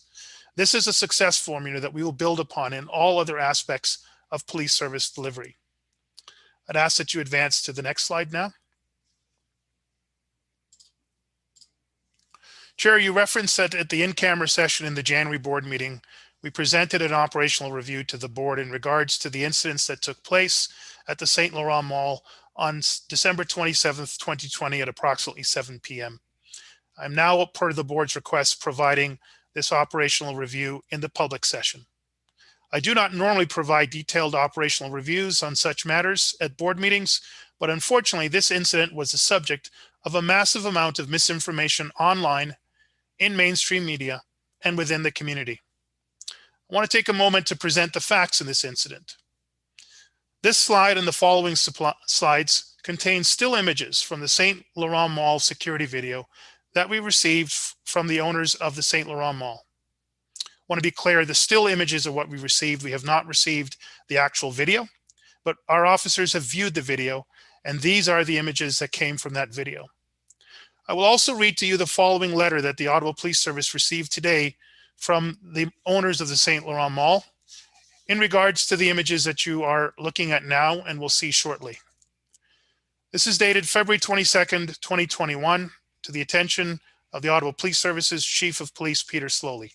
Dear Chief, I write further to your request for information in respect of an incident which occurred on December 27th, 2020 in the mall parking lot. At approximately 7 p.m., a passenger car with a passenger car parked with the fixed view of within the fixed view of one of our security cameras in a live traffic lane at an intersection in an isolated section of the mall's internal road system. A member of our security team took control of the camera to further investigate. Our security guard then observed a person in the passenger seat wearing a ski mask and holding what credibly appeared to be a handgun. We reported this matter to the Ottawa Police Service, and the Ottawa Police Service responded to investigate. I have personally viewed the relevant portion of the video indicated above, and I can attest that the passenger appears to be holding a handgun. Please find enclosed 2 photographs taken from the video depicting the handgun in question. Please let me know if I can be of any further assistance to you. Sincerely, James Goff, Security Manager. If we can, I'll now continue on, sorry. This image clearly shows a man in a car wearing a ski mask and holding a handgun. The second image embedded is a close-up of the handgun taken from the same video surveillance. This handgun looks real. It is in fact an almost perfect replica of a 9mm Beretta handgun. It has the exact look, weight, and feel of the real model. For the average person, it is almost indistinguishable except for one singular feature, the bore hole. And for those less attuned to firearms, that is the hole through which a bullet or a projectile would be fired from such a weapon. If we could advance to the next slide, please. So the image that you're looking at, slightly grainy, is the actual still image from the video itself. The second image, which is more clear, is the actual firearm itself that was seized in the investigation. The firearm that was seized, seen on the surveillance footage, the firearm exhibit seized by the attending officers. This is how much this replica firearm is exacting in the look and feel, the texture, and the components of an actual Beretta 9mm firearm. These replicas are so good that they are used in the commission of criminal offenses, including robberies and other forms of street violence. It is an example of the high-quality replica handguns that our officers see on the streets of Ottawa. Can you advance to the next slide, please? This next slide now has the actual replica Beretta M9 that was seized from the St.Laurent Mall. Next to it is an actual Beretta M9 that can fire real bullets that can terminate the lives of human beings. There is virtually no difference in the two firearms, except again, if it was pointed towards you, you would see the smaller borehole in the replica Beretta M9 and the larger borehole to fire real bullets in the actual Beretta M9. No other distinguishing features that anyone other than an extremely adept expert in firearms, and particularly this model of firearm, would be able to detect visually. So, in 1992, as a uniformed member of the Toronto Police Service, I was called to investigate a similar incident. Two young people in a car parked in front of a strip mall in 54 Division in the East York area of the city of Toronto. They were observed by people in the community to be handing back and forth what looked to be a firearm, a handgun. In this case, my partner and I approached the vehicle from behind, and as we looked in through the rear windows, we could see two young people handing back and forth a replica firearm, a replica handgun of the similar quality as we've seen in the St.Laurent Mall area. I'll have to tell you, board, chair, and members, this was the closest I came in my policing career in which I thought that I might have to take a life in order to save a life. The two young people opened the doors, and as they came out of the doors, one of them was holding the replica. The handgun came up. I put my hand on it to stop it from coming and leveling in line with myself. I had my own firearm drawn to defend myself, my partner, and members of the public. Thankfully, at the last second, I was able to observe the borehole. It was too small. I asked a quick question, is this a real gun? And they both advised that no, it wasn't. They were taken into custody until we could confirm it. Once we did that, we released them from the scene. And I have to tell you, to this day, I remember that feeling, that grip in the gut of my stomach, that I could have accidentally taken a life when it wasn't a real gun. This is the reason that the Canadian Association of Chiefs of Police have tried unsuccessfully to date to lobby the federal government to ban the sale, distribution, and possession of all such replica firearms. It is the reason why the current federal government just announced in its intention to prohibit the importation, sale, and transfers of all replica firearms. I would have liked to see them actually ban the possession of it, for exactly the reasons why we're reporting on the St.Laurent Mall here today. So, on December 27th, 2020, a St.Laurent Mall security guard in this incident saw a person in a car at the mall wearing a full ski mask and holding what appeared to be a real gun. The security guard then called 911 to request that the Ottawa Police Service attend the mall to investigate the incident. Based on the information provided by the security guard, the Ottawa Police Service attended. Communications Center dispatchers sent Ottawa Police Service to investigate the suspicious incident. The security guard stayed on the line with the Ottawa Police Service Communication Center agent and described in real time and in great detail what the security cameras were capturing as they followed the vehicle and the activities of the occupants. Police officers responded and arrived within 4 minutes of being dispatched to the area and treated it as a real call for a real crime in progress that involved a group of people armed with a potentially deadly firearm, which was taking place at a mall frequented by families and children. When the officers arrived on scene, they stopped the vehicle, arrested the 6 people involved, located the replica handgun, and completed the investigation. During the investigation, the officers were advised that the group of people were making a video, that they had brought the balaclava and the replica handgun as props. As a result of the information, the responding officers released the 6 people with no charges laid.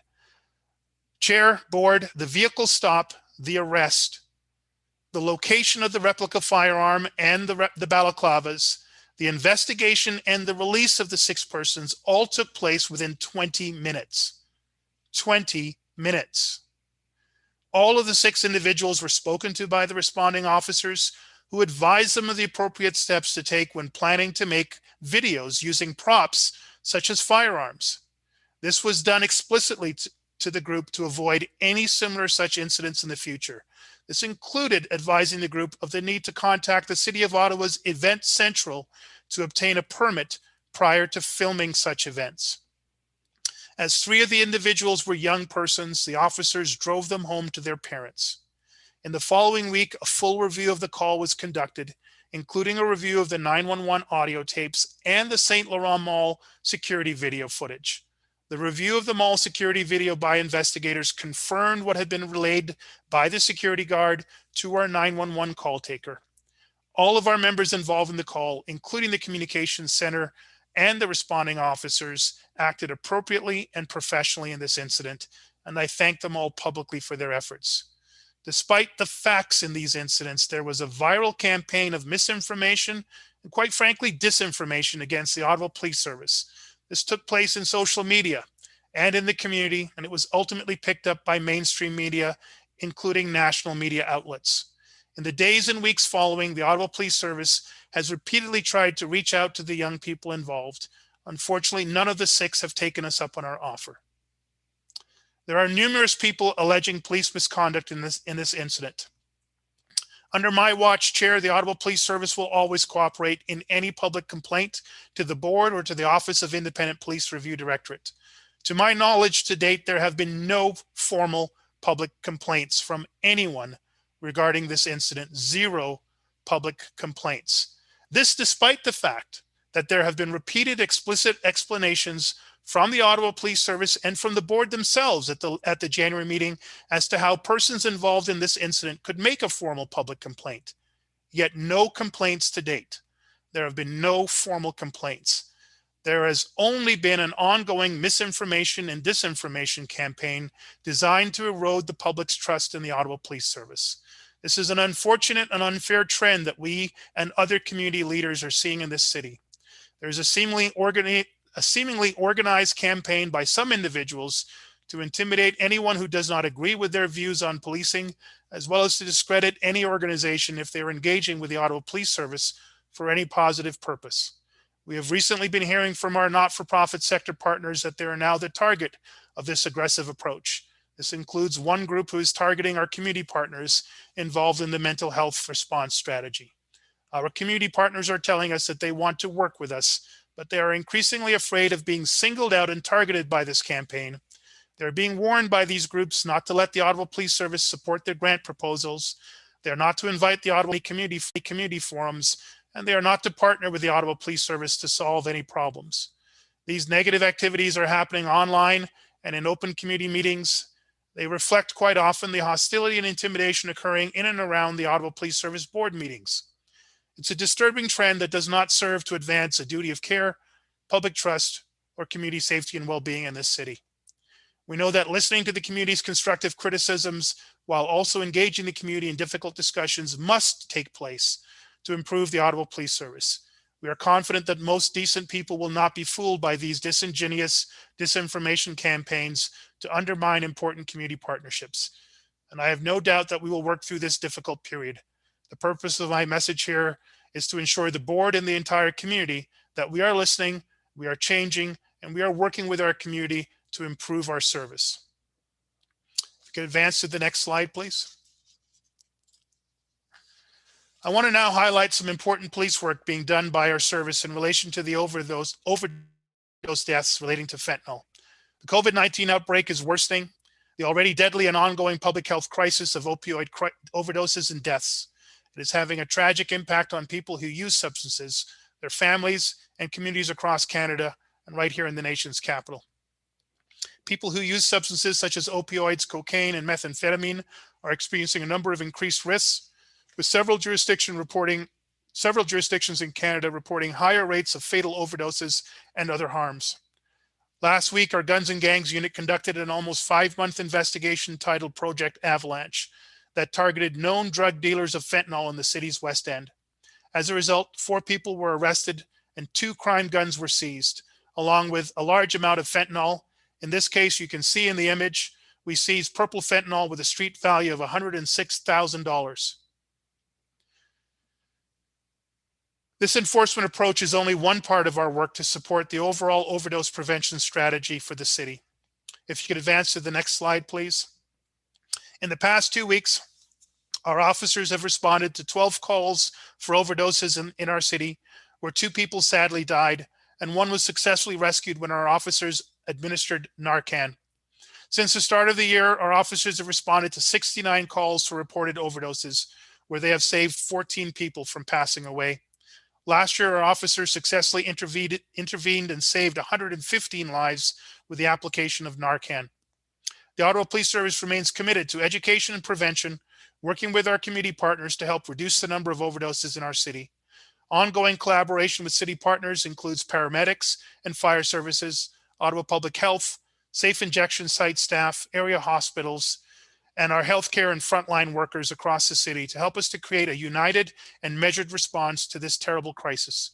We continue to resolve incidents of illicit drugs in our communities through tips from concerned residents. That essential information has helped to inform several investigations and interventions and has resulted in the arrest of persons who would traffic these deadly street drugs that are the source of these overdose incidents. The proof that changes in terms of duty of care, public trust, and community self-being are well underway in the city. In the day-to-day actions of the vast majority of our members is on display in this investigation, as well as the highlights of the great work being done in board agenda number 17 for this month. I want to tell you that overnight last night, our officers attended a home after a call to our communication center from a mother who was concerned that her son may do harm to himself. His grandmother had just passed away and he was taking it quite hard. When officers arrived on scene, he had barricaded himself in a portion of the home with a knife and refused to come out. Frontline officers were dispatched to assess the call. As per protocol, they contacted the duty inspector. Upon the duty inspector's review, the tactical unit, along with the negotiator, were called to the scene to support the officers. Structured negotiations began and continued for several hours. In fact, over 5 hours, with many times we tried to reach out to the assistance of an on-call psychiatrist. Negotiators were able to get him to surrender his weapon, but the man refused to leave from where he had barricaded himself.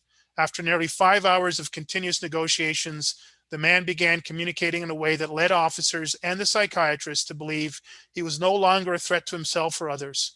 Our officers spoke with him and helped to set up a support plan for him that would include our mental health unit and other service providers to check up on him and follow up in the days that followed.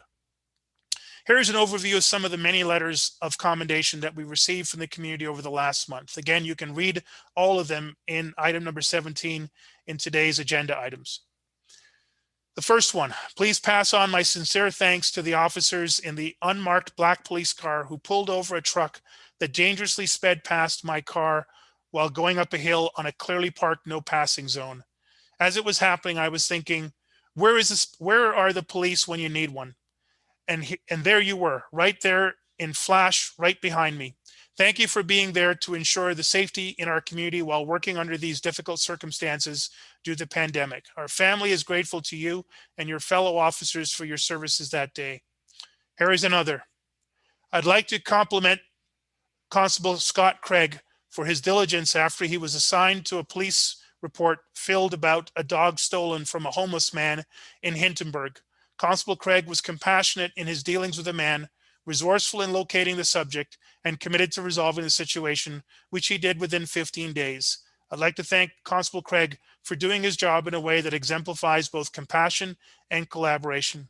And finally, I'm writing to applaud the Ottawa Police Service for its efforts to improve how it handles mental health crises. I have very recent experience dealing with the Ottawa Police Service, who assisted us with their daughter during an incredibly dark time in September. And while it is true that there is room to improve, there are certainly officers who did not seem as prepared to address a mental health crisis as opposed to a policing security issue. I must make it known that there were some officers who have come to our aid and who are absolutely phenomenal. These officers displayed such empathy and kindness to us that I truly believe they are the reason my daughter was able to make it through alive. I'm a public servant with significant experience in developing strategic frameworks, a mental health advocate, and a mother who is so grateful for all Ottawa Police Service members and what they did to help us to save our daughter, and I'd like to offer my assistance if I possibly can to give back.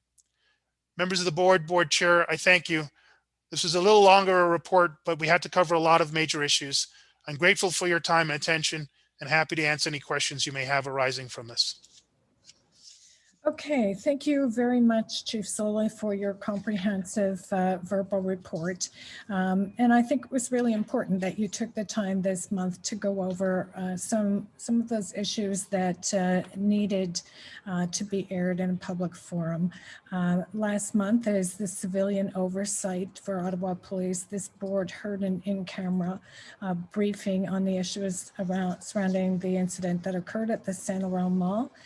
The board was satisfied, based on the information that we heard, that the police service had conducted themselves appropriately, and we felt, I know that won't happen all the time, but we felt that it would be important because of so much misinformation that had occurred around this incident, that the public hear from the chief the facts of the matter. And so we appreciate, Chief, you taking the time to do that. I also want to join you in thanking the men and women of the police service who work hard every day to keep our community safe. And I think we need to bear that in mind as we move forward. Are there any questions or comments for the Chief? Member Johnson. Yes, thank you. And thank you both for those very informative talks. I just wanted to comment about the recruit class of the 48 recruits from December 2020. I do believe that the diversity that this class has and all of their lived experiences, which you showed to us, is quite impressive. And I do believe that that will bring culture change to the Ottawa Police Service. So I'm delighted to see that, and I am hopeful that change can continue to happen. Thank you, Member Johnson. I appreciate that. Okay, anything else, Member Johnson?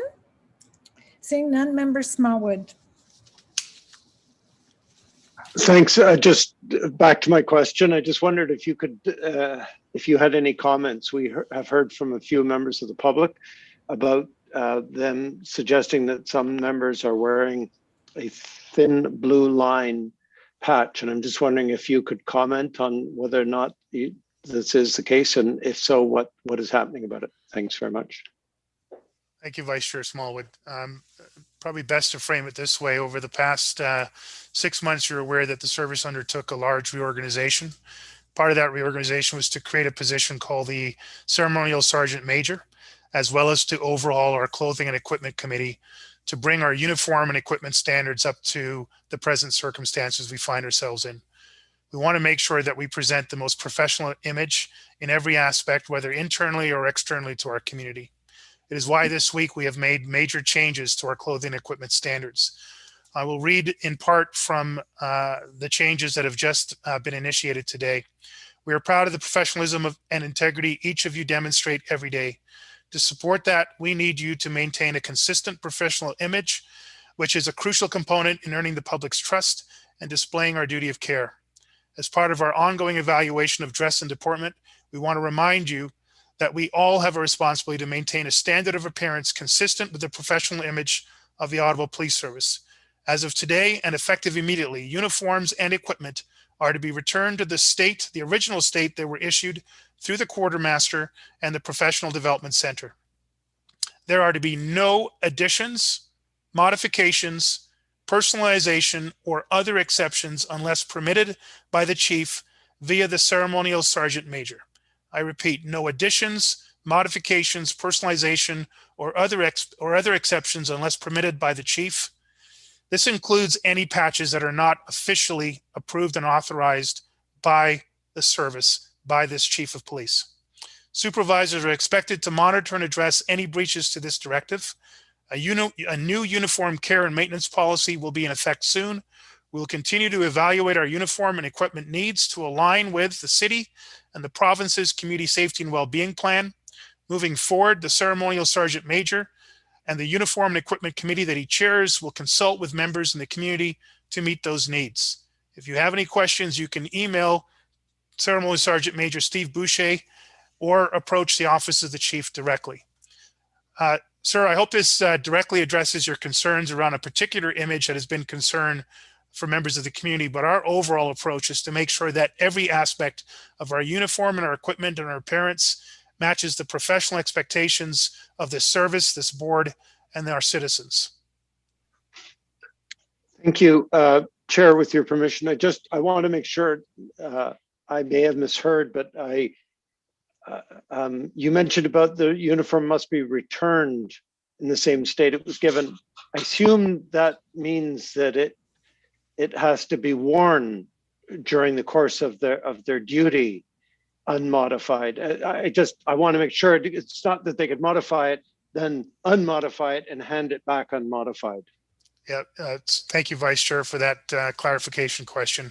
By that phraseology, we mean if for whatever reason I may have changed my original outfit from what was given me by adding patches or adding equipment that was not approved, then I'm to return my uniform to its original state when it was issued and remove any equipment that was non-issued. Any requests for any changes must go through the new clothing and equipment committee and must be approved by the chief of police going forward. There will be a 1-month moratorium for all of this to take place. Clearly, you understand some members are away on sick leave, some may be away on vacation, and some may be on extended periods of days off. We want to make sure there's sufficient time for this new order to take place. But a month from now, we'll expect that every member and all their supervisors parading them and managing them will have them back in accordance with this new directive. We are level setting the organization. Thank you very much for that clarification. Okay, thank you, Member Smallwood. Member Meehan. Thank you very much, Chair, and thank you, Chief. I guess my question is, if an officer does not adhere to this new policy, what are the repercussions if they are found to be in violation? Thank you, Chair. As with any policy or any directive, the matter will have to be investigated. We'll have to look for any underlying reasons, and there's always a potential legitimate explanation. That said, there will be an immediate effort to make sure that officer or that member, because it's not just uniform officers, it's civilian members as well, are in compliance with the new directive and standard. If there is any willful non-compliance, we can look at that from a range of informal discipline through to formal discipline. Okay, thank you for that. And I'm assuming that this is in direct response to the complaints that these thin blue line stickers, I guess, were being worn. Actually, no, it's a matter that's affected policing right across the board. It was certainly a challenge in my former police agency, where over the course of time, if you have a lax policy, uniform and equipment policy, you would see many members, most for legitimate reasons and some for less legitimate reasons, adjusting their uniform to their personal needs. That cannot happen in a professional organization. This has taken some time over the course of my first year in office to establish the new position I talked about, the ceremonial sergeant major, which I reported to the board in the summer and fall of last year. It took time to recreate the clothing and equipment committee, which I've talked about, and to then put this order in place to make sure that in 2021, we level set the organization around duty of care, public trust, community safety, well-being, including our deportment and our presentation to each other and to members of the community. Just one more follow-up question, Chief. I fully appreciate the initiative. Was the rank and file part of any consultation on this? Absolutely. The ceremonial sergeant major is himself a member of our frontline NCOs, a very respected member who was formerly the president of the Ottawa Police Association. He has great respect amongst all of our frontline members and took the time to meet with NCOs, staff sergeants, frontline members. He's also done a best practice review across the entire country and received important feedback from other police services struggling with the same issues. Excellent. I thank you for that, Chief. I just want another question, and it goes back to the special constables. My question, I guess, is what is the perceived problem with the special constables on buses? Are there incidents that we don't know about? Have there been incidents that have been reported that we're not aware of? Should we be? I'd like to know why the special constables are such a sore point with groups. Thank you, Member Meehan. As you are aware, I was having some rather significant technical difficulties earlier on when this was first raised. So I want to be careful I don't lose the context from the previous discussion. If you don't mind, I'd like to turn this over to Deputy Chief Steve Bell to continue his response. And if I can properly pick up the thread, I will contribute myself. Yeah, thanks for the question, Member Meehan. So I think it's a really important question to ask, and we would be happy to have dialogues and listen to members of the community that identify individualized concerns with special constables and the special constable program. Like I'd said in my original answer, there's an assessment done by Carleton University and by OC Transpo to identify their own internal security needs. That would involve prevention and enforcement of legislation as it would pertain to those different locations. As part of those security assessments, they've identified that the use of special constables would help contribute to a safer environment in those areas. They are the ones that bring forward and identify those needs. So we would be very interested in having that dialogue with members of the community to identify what specifically is the issues around the powers and the use of those authorities by those groups. So all that to say, I can't give you a specific answer to what the issue is. We need to have more fulsome dialogue with the community to identify that. So the groups that come to us with their issues, they should be directing some of their questions, and I guess to OC Transpo and to the universities? So those are the groups that identify needs for special constables. So if there are specific conduct issues, if there are specific service delivery issues, that would be where they would identify any specific incidents or any specific concerns. The overall concern around the special constable program would actually come to the board and would be a piece of conversation and consultation that the board would have with the community to identify overall what is the general concern with those programs. Okay, and we still have the special constables working during COVID as well. I mean, we don't have our ridership is quite low, but do we still have the special constables on board the buses? So yeah, both special constables with OC Transpo as well as with Carleton University continue to work in their jobs as COVID has unfolded. Okay, thank you for that. That's all for me. Thank you, Member Meehan. Member Nerman. Thank you, Chair Deans. So I have 3 small issues. So first of all, thanks to you, Chief, for giving a layout and the factual situation on the St.Laurent shopping center. And as Chair Deans had commented, it was really important and imperative for the members of the public to know. So thank you very much. The second comment, I would like to thank all the board members, past and present, and the members of the OPS for working hard in taking the the guidance and on the strategic policy on hiring the diverse members of the force. And as I have heard through the press release, the December 2020 batch is the most diverse in the history of the OPS. So thank you all. My third and the final question would be either to the chief or to the Jeff. I would like to know, is the OPS conducting the online background checks? Because the report which I have got from the member of the community is that either it is closed because of the COVID, and if for some classes you are doing the background check, it is taking 2 or 3 months. So if you can please give me there is a concern about the member of the community who are applying for the jobs or temporary foreign workers or even apply for their permanent residency. So I will be thankful if I am enlightened on that, please. Member Nerman, thank you for your very positive comments and your question. I'll turn that over to the CAO Letourneau to respond. Thank you, Member Nerman. The background check office is open. The online process works for the majority of members that are applying for background checks. For those that are required to— Sorry, Jeff, there is somebody has to mute. Yeah. Okay, go ahead. I'll start over again. The background check office is open. Thank you.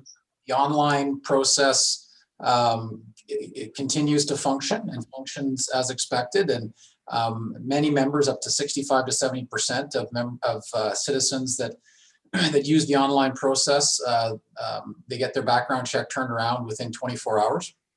Members that are required to come in to our Queensview location to finalize their background check due to various issues are able to schedule appointments.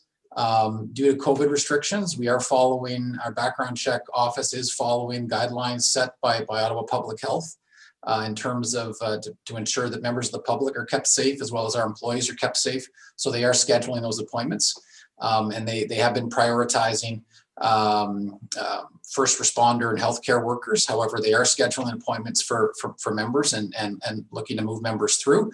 There also is a process. So if you're looking for some advice to provide community members, we do have this on our website as well. Employers, we've worked with many employers who have instituted self-declaration forms on an interim basis until their members can get through some of the backlog. So that's another alternative that can be leveraged by the community. Thank you. So just a quick follow-up. So as you have stated, the 60 to 65% are being done within 24 hours. So you are prioritizing in terms of the categories that if say you have prioritized category A to C, if the people are applying for between A and C, they will be done within 24 hours, but the others will be pushed behind. How it works? No, Mr. Nerman, everybody applies online based on criteria. Certain members, their background check can be completed completely online. There's other criteria where members do have to come in. Those criteria are not being set based on what type of job you're applying for. They're set based on other rules. I'd be happy to provide a report for the board on the background check process at a later date to provide more detail. There was one provided a few years ago to the board. Perhaps it's an opportunity, as it is something that the community does seem to reach out to the board members on. Perhaps it's time for the board to receive an update presentation on how that process works. Thank you. That will be helpful, more precisely the timelines, because the concerns I am getting is about the timelines, but I will rest my inquiry here and will wait for the report in the coming days. Thank you, Chair. Thank you, Member Nerman. Member Sweda. Thank you, Chair, and thank you, Chief, for your report, and also for outlining the facts that occurred at the St.Laurent Shopping Center. Definitely your personal story that you shared when you were when you were a young officer definitely gave me chills, because I can just imagine how badly it could have ended for the individuals and how that would have affected you as well. And also, I was concerned about the individuals involved in St.Laurent Shopping Center, because my family also had a close encounter with a real gun violence a couple of years ago. So I know how scary it can be for those involved and those in the area. But I also have a concern about the image and the safety of our officers. You know, when misinformation like this gets spread, do we not, is there any way to educate those that are sending misinformation, or hold them accountable or responsible for potentially endangering the lives of our officers? Member Sueda, thank you, first of all, for the empathy and the positive comments. I think this is one of the great challenges for police chiefs anywhere, boards as well. How do we effectively communicate through, in most cases, I genuinely believe, a very emotional emotion brought on by frustration that is in some case years old, in other cases decades old, and in the case particularly of our Indigenous communities and Black communities, centuries old. How do we effectively communicate that we're doing our very best to recognize the past, work in the present, to create better change in the future? Some of that is at play here, Member Sueda, where despite our best efforts to do the best thing we possibly can to keep, in this case, the mall safe, families like my own family, we attend that mall. I bring my child there and my kids there for shopping. It hit kind of close to home on a number of levels. How do we do our best and hope that the community will take the most positive view of it? But there, as I said in my comments, there is an increasing effort amongst a very small element of society, mainly on social media, but not limited to that, to create these misinformation, and in this case, I believe an actual disinformation campaign. I don't think it serves anybody. I think it harms the individuals who were involved in the incident, the mall and its management, the members of the service who responded, and the broader membership within this police service. And as we know, increasingly, what happens here in Ottawa has an effect everywhere else in the province and across the country. So this is a challenge. I don't have any easy answers, except I too am looking for a way, and we'll hear on some of the upcoming agenda items our additional efforts to try to improve our communications, our social media efforts, improve our ability to communicate, consult with, listen to, and constructively dialogue with our community. You know, this is one of the major challenges we're going to face to advance public trust, to demonstrate a duty of care, and to work in partnership to co-produce meaningful community safety and well-being outcomes. I'm sorry for a long answer that doesn't actually answer your question, but it is a struggle that I have, that other police leaders have, and I suspect we will continue to have, but it's one that I won't back away from. I'll continue to do my very best. I've got a great team around me. I have a great board to work with, and we have great community leaders, the vast majority of whom want to get this done better and want to get it done better together. Thank you, Chief. I mean, I know it's a difficult question, and there's no easy answer.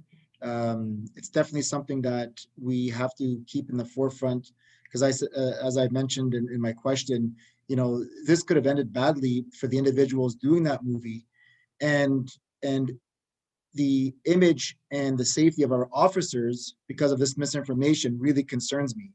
And I want to make sure that we keep that in the forefront and try to find some sort of way forward.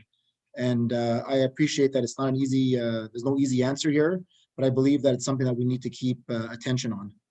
Thank you.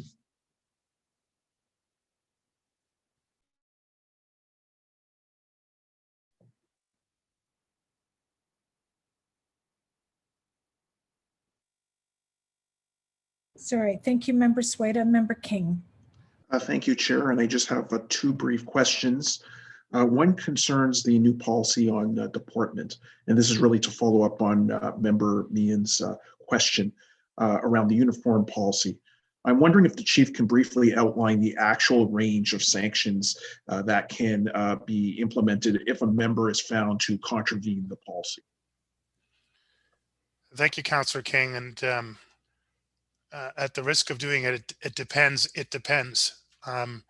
If there's a reasonable explanation that can mitigate the non-compliance, we always need to be able to listen to that. I think that's a reasonable approach that any employer would have with its membership. Secondly, if there is a less reasonable explanation or no explanation, but the member is otherwise performed well, does not have a history of misconduct, non-compliance, we would look to introduce the lowest but most effective form of corrective action, likely some sort of an informal response. But if it's someone who is clearly in willful non-compliance and has other performance and or conduct issues, we would look at a progressive discipline approach, all of which is outlined in labor standards and within the Police Services Act, all of which we've presented to this board. Councillor, you may not have been part of the presentation last summer, but we sat down and provided an overview of conduct-related matters, labor-related matters, and how they're dealt with. We would try to find the most appropriate intervention for the nature of the non-compliance, but I can't tell you specifically what would happen if somebody had the wrong equipment or the wrong button or the wrong badge. It would really depend on the circumstances. What I can promise is that we will not blink at it. We will look at it, we will intervene in it, and we will address it immediately and correctly. Thank you for that, Chief. And then the other quick question that I had, and it's probably appropriate for DC Bell since he responded to the question, is really just to clarify some I guess the issue around the Special Constable program. And the question I really have is, and it would also, I suppose, inform the public, is when questions of approval of special constables come to this board, is that a pro forma type of decision or a discretionary decision? So from how you explained it, obviously the university or OC Transpo management is making a decision to have a special constable. They come before us as a board for approval. Is that approval pro forma, or do we have discretion just based on the fact that there's an application, and can we reject it just on the basis of the submission?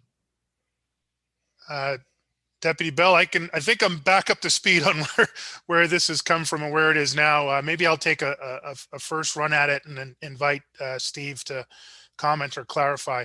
It's a very important question, Councillor King. It is not pro forma whatsoever. An individual organization can make an application to create and implement a special constable program. The board would receive it and assess it, and ultimately would have to approve it.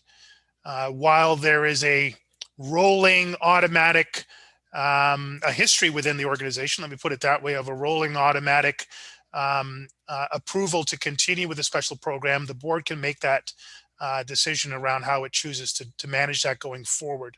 Any change in the request of the Special Constable program for expanded powers would have to come back to the board for approval. The service administers the oath. The chief of police administers the oath because I'm the only one that can do that. And we provide certain training and certain supports, administrative support, to the board's responsibility as approving these programs. But it is ultimately up to the board. If you're going to approve in the first instance, continue in the second instance, approve or deny any specific modifications to any of the circumstances. Our concern would be that this would somehow contribute to our larger mission and priorities for public safety, community safety and well-being, and that any changes for approval or denial, we would have some input, but ultimately it's in the board's purview. Again, I invite Deputy Bell, who has a much longer knowledge and history within this area, within the Ottawa context, to provide any additional information or clarification. No, Chief, I think you covered it. I agree with your statements. It is ultimately up to the board to contemplate and decide whether they grant that approval and authority, and we do whatever we can to support that. Thank you, Chair, and thank you, Chief, and thank you, DC Bell.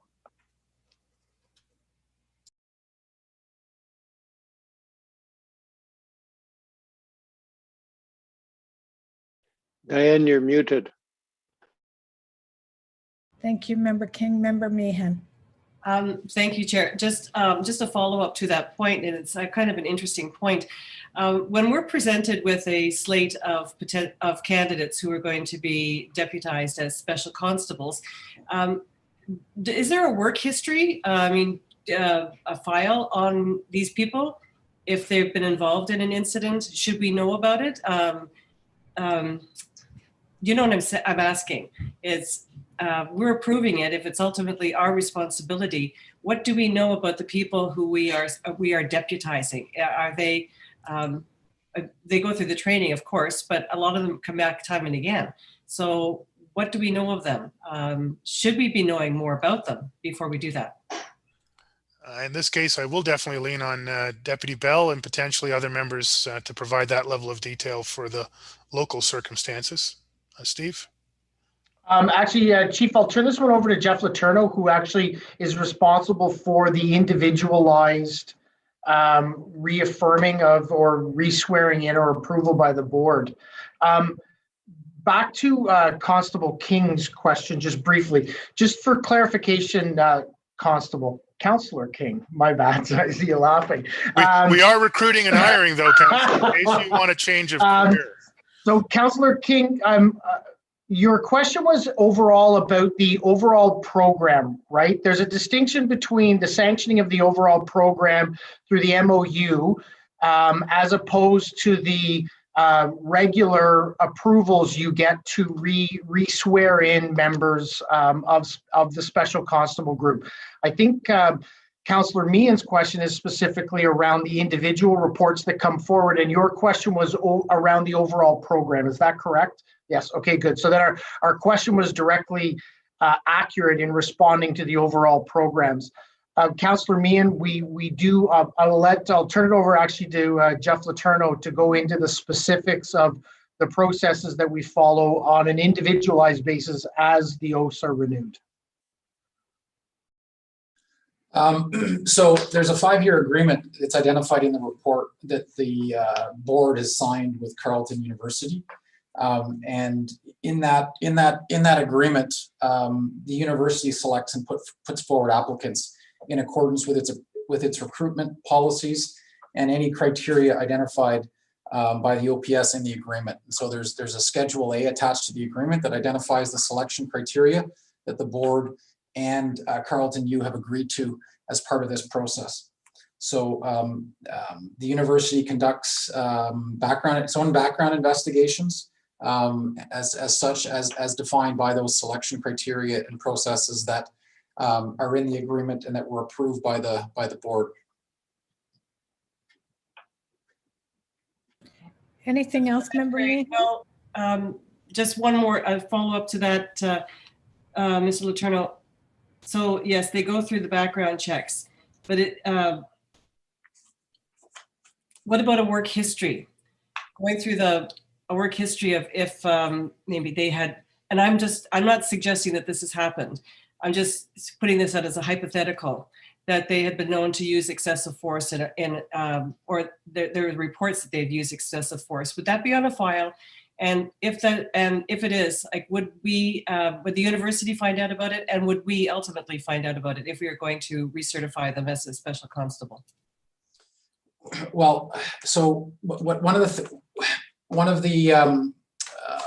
I would say generally yes. Again, these are university employees.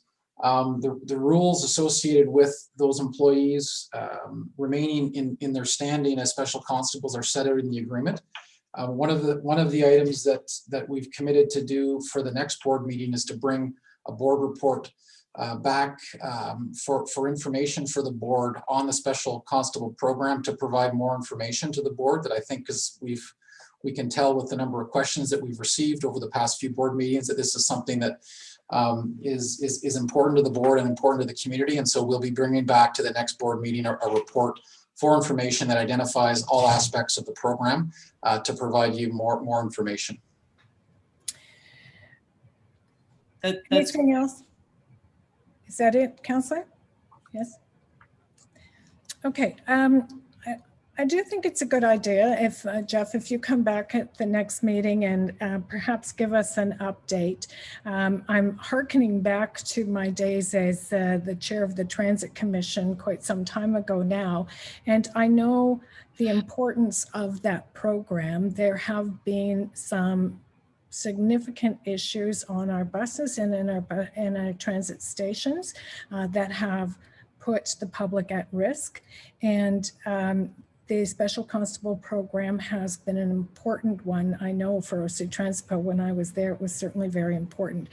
So what I'm thinking, Mr. Letourneau, is perhaps the other thing that we could do is invite Mr. Manconi from OC Transpo and perhaps a representative from Carleton University to come to the next board meeting and explain their program, their processes, and the need for special constables, because we are getting some questions from the public about that. And I think this board hasn't heard from them directly. And I think it would be important for this board and therefore the public to hear the reasons why the special constable program is important to those organizations. So if I could just ask you to perhaps invite them to come next month, and we will put that on the agenda.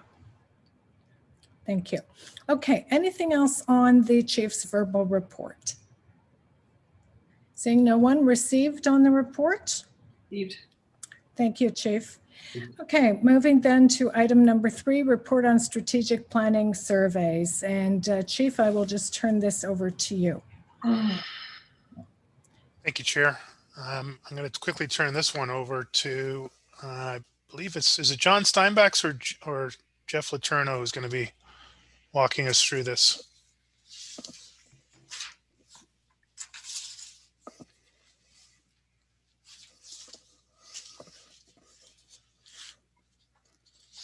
I believe it's John, Chief. Okay.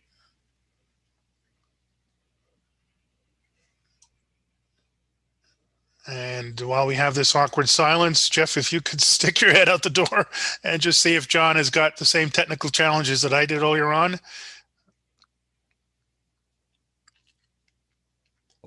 Oh, hi there, Chief. Hi. There Sorry, we go. guys. I don't know what happened there. So thanks, board. So I didn't have a presentation planned for this there was no presentation to go with this report. It was that was around the social media presentation, but we're happy to take any questions from the board. I thought you might want to just do a few introductory comments, but if not, we have 3 members of the public that would like to address this issue, so we'll go straight to them. And I will call upon Sam Hersh.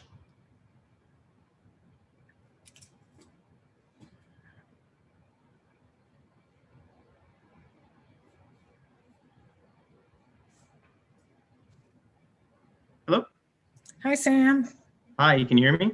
We can. Okay, wonderful. Yeah, first I just want to acknowledge that we're on the unceded and unsurrendered Algonquin territory, a territory that continues to be policed by the same settlers who initially forced Indigenous communities off this land into suffering. The city spoke a lot about reconciliation at City Council last week. They don't really seem to engage in it. And further to that, our Ottawa Police Services continues to be a stark barrier to reconciliation. More Indigenous police isn't reconciliation. Land acknowledgements at police meetings isn't reconciliation. And the continued existence of a police force that harasses Indigenous folks for simply existing is not reconciliation. And just, before I dive into my delegation around the survey, I have to say that, frankly, Sam, I'm going to have to say I need to keep you on the agenda. We have a long agenda. Just a really short comment about, I'm just appalled at how the board thinks that the actions around the December 27th event were handled. Okay, well that's not on the agenda. So I'm going to either end your delegation or ask you to speak to the item on the report. I'll speak to the item on the report. Thank you. As I mentioned earlier, my name is Sam Hersh. I'm a member of the Horizon Ottawa as well as an Ottawa resident, particularly one who answered the OPS survey. But apparently that matters very little. As my opinion and those of many other Ottawa residents, while reading through this report, seem to be of very little worth, calling the survey a, quote, non-representative sample and was conducted in early September on the heels of various protest movements that may have influenced perception of the OPS. And there are more quotations like this linking the growing anti-law enforcement movement, to skewing results.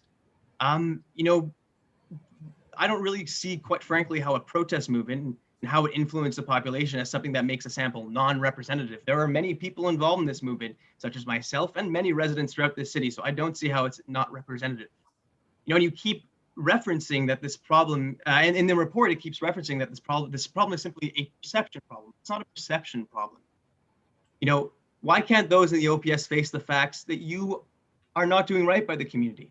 You're not serving the community, but putting the lives of racialized and marginalized people at risk. Perception is not the problem. Your actions are the problem. The protest movements that took hold over North America in the summer months was not a fluke, but the actual feelings of all those throughout our city. It's not a small group of activists like the chief was saying before. So why are you trying to delegitimize it? Quite frankly, as someone who is involved in this movement and people who throughout the city who were involved in this movement, I was quite frankly, angered, quite frankly, by the remarks that Chief Sloly said, and it speaks to the survey too, calling this movement a movement of misinformation, a movement of small people. This is a big movement, and you need to listen to these people, Chief, because you're not, and you're trying to delegitimize it.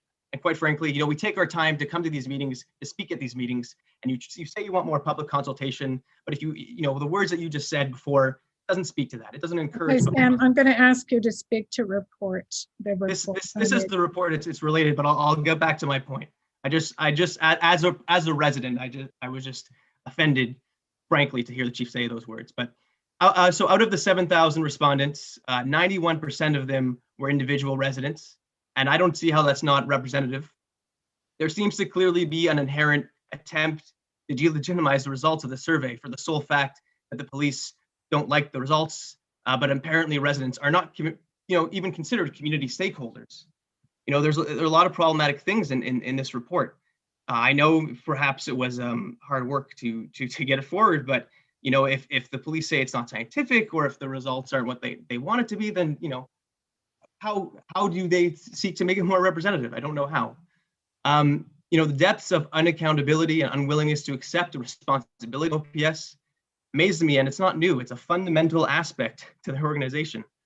What's obvious in the survey is that police don't think they should do better. They simply think that they have to look better, and they made it blatantly obvious in this report. Lastly, I just want to make a brief comment. There seems to be a clear difference between residents and city councilors. For example, 58% of councilors think that police face on facts and 25% of individuals don't. So I think there needs to be more education on that front, and more on that front. So that's all I wanted to say, and I hope that results in the future will be more cognizant of the work that residents put into this committee and how much people care, and that it's not just a tiny movement of people, it's a large swath of the population across the city. Thank you, Chair. Thank you, Sam. Any questions or comments for the delegation? Okay, seeing none. Our next speaker is Laura Shantz.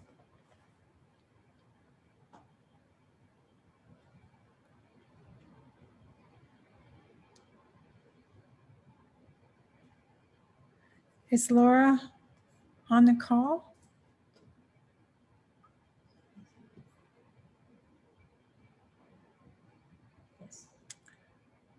Okay. Laura, are you there? Yes, here I am. Are you able to hear me? Okay, we are now. Yes, you Great. have 5 minutes to address the board. Go ahead. Thank you. My name is Dr.Laura Shantz. I have a PhD in criminology.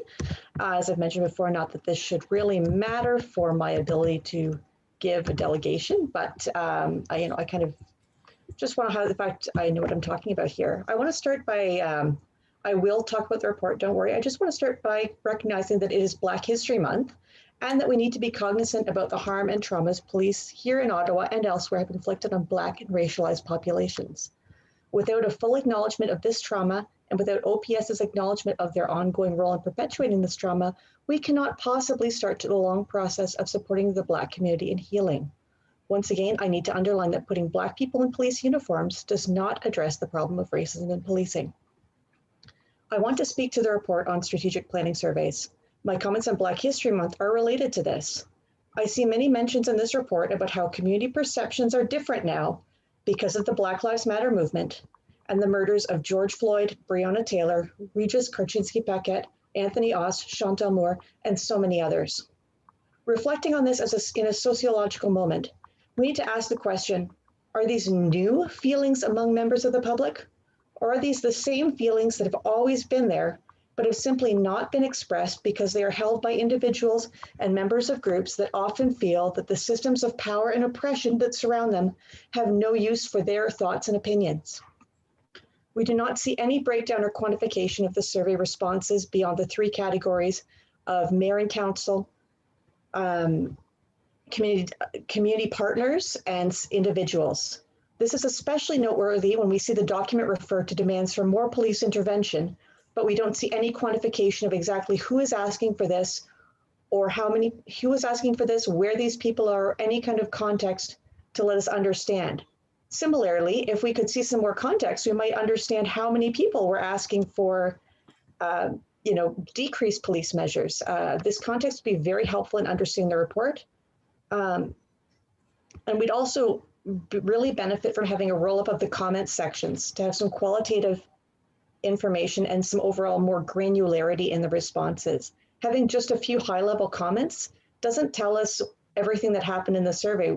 I took the survey myself, and I know there were opportunities for a lot of opportunities for input, and I think having a little more detail in the report might help to create an open atmosphere that would give the public a little more confidence that they are indeed being heard.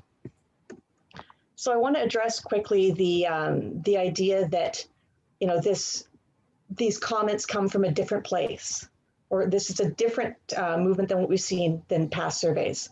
Prison and police abolition movements are not new. They're not a fad. There've been countless people doing hard work on these campaigns for decades, even as they've watched police and prison industrial complexes grow. Yet they're almost never included and never amongst community stakeholders. To say that your survey results don't jive with past results is fair. They don't. But please do not think that this is because your survey was somehow hijacked. You instead got answers from the people who the city's engagement processes are least likely to reach. You should be celebrating this outreach and learning from what these people have to say. They didn't come to play. They have ideas and want more than patronizing language. Thank you very much. Thank you very much, Laura, for your delegation. Are there any questions or comments? Okay, we appreciate you being here and we appreciate your constructive ideas. We'll move now. The next delegation was, as you recall at the start of the meeting, Xue Xu. We couldn't hear Xue Xu, so we moved on. So Cassie Slack has now asked to speak on Xue Xu's behalf, so I'm going to allow that to happen for 5 minutes now. So Cassie, if you're there. Hi, can you hear me? Yes, we can. Go ahead. Okay, so I will be giving Xue's talk.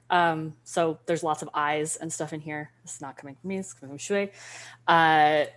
So first off, it is absurd that the report on the strategic planning survey complains about non-representative samples when, frankly, it seems that the results are just ones this board finds disagreeable.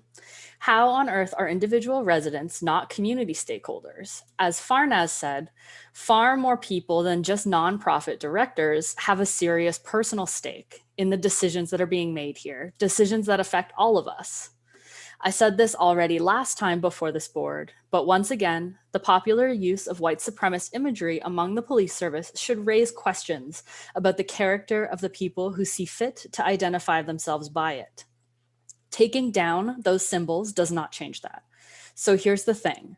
The problem with policing isn't that community members don't trust the police. The problem is that police are a violent, colonial, occupying force that continue to inflict harm upon communities because that is their job, and it has always been their job. All of history on this continent and everywhere demonstrates that, and people know it too. The only answer to this is abolition, and in the meantime, measures that reduce the scale and influencing of policing. I am a student who moved here to Ottawa after doing an undergraduate program in another Ontario city. Myself and my peers collected dozens of accounts of students' experiences with the Special Constable program at my alma mater. What we heard again and again is that students, especially gender minorities, racialized, and disabled people, are having stressful and even traumatic interactions because of the special constables. In particular, students who had experienced mental health crises or who had survived sexual violence expressed that the constables would often exacerbate these already awful situations. And that is when they are doing their jobs. Because of the inherently violent nature of police intervention, not even to go into instances of harassment outside of their job description. I myself was falsely arrested by special constables as a student on my previous campus. My charges later dropped, a situation that was terrifying for me as somebody with a disability that means that I cannot reliably control what I say. I'm somewhat newer to this city, which is why I pull from my knowledge about this other comparable campus, but have been made aware of similar instances at Ottawa's universities. Again and again, everywhere, special constables make places of learning unsafe. Police have no place at universities or anywhere. Cops off of campus, no more special constables at university, on public transport, or anywhere. Finally, I want to express my support for another community member who Peter Sloly misgendered at the last meeting. Despite that they had their pronouns in their display name. This is completely unacceptable, and I echo their ask that pronouns and phonetic pronunciation be added to the delegation process. That's the end of Xue's talk. Okay, thank you very much for that. And at the start of the meeting, I did mention that I had heard from some delegations the issue of the gender pronouns, and that we will attempt to address that for all of our meetings going forward. So thank you very much. Is there any, oh, there is one, Chief Sloly. Thank you, Chair. I think the board will recall at the last meeting, there was a very healthy discussion going on with one of the delegations. I was actively listening to, therefore then actively responding to the delegate, actually praising her and expanding upon the point, trying to demonstrate that we took it seriously. I took it seriously. As I was doing that, the delegate made me aware that I had made a mistake in regards to their gender identity. I immediately ceased my comments. I immediately offered an apology to the person, and I immediately corrected myself going forward. I think it's a very important thing, Chair Deans, you do and that we do in support of you to make sure that we all do this better going forward. But I just want to make sure for the record I'm sorry, do you the mind? record is straight. Thank you so much, Chair Deans. I really appreciate that. Well, and Cassie, unfortunately, we don't allow a dialogue, but thank you for reading the comments from the delegation. We appreciate it. Seeing no one else, we'll receive the report on strategic planning surveys received. Thank you. Moving then to item number 4. This item was held, and Chief, I'll turn this over to you as I understand your staff have a presentation. Yes, thank you very much, Chair Deans. It's an ongoing issue again in policing. It refers back to Member Sueda's question earlier on about how do we communicate better. The answer is not quite sure, but we're going to do our very best to continually improve. Presentation you're about to receive is an effort that I asked Executive Director Steinbachs to undertake towards the end of last year in preparation for what we knew would be a difficult year again this year, and updating and improving on our social media strategy, our social media program. Again, I want to make sure that we keep expectations in line. This is an update on one portion, not an insignificant one, but one portion of our overall attempts to communicate. It is not intended to answer all of the questions and all of the concerns that we as service members have, that you as board members have, and that the broader community would have. But it is another attempt to demonstrate that where we can make progress, we are, and acknowledging that as good as we might be, we must be better. And that regardless of how good we are, mistakes are made, and we must do everything we can to reduce the frequency of those mistakes, the impact of those mistakes, and demonstrate that we can in fact learn from those mistakes. So with that, I'll turn things over to John for the presentation.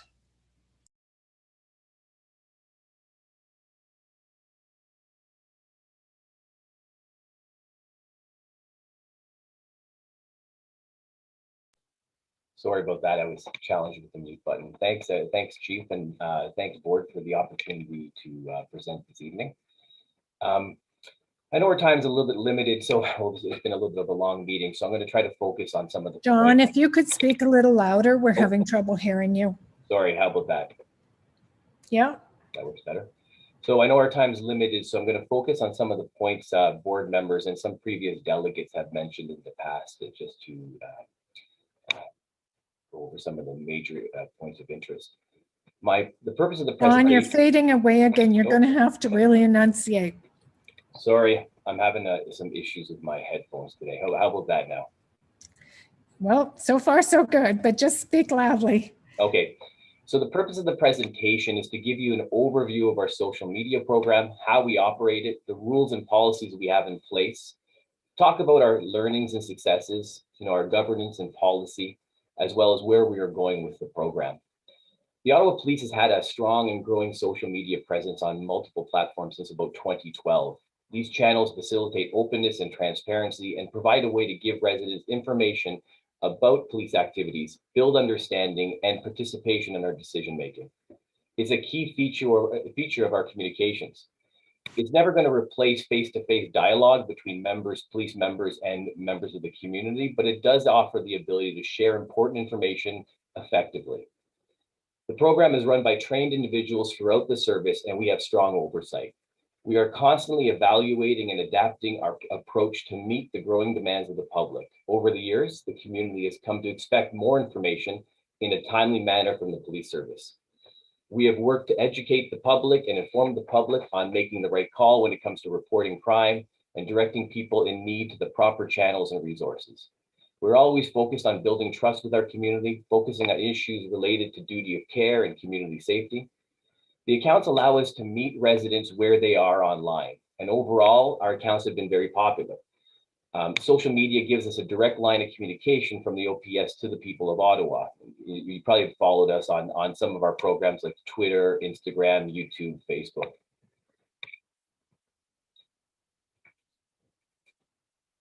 So as I said, these platforms help us meet public expectations about information from police, as well as accessibility of police members.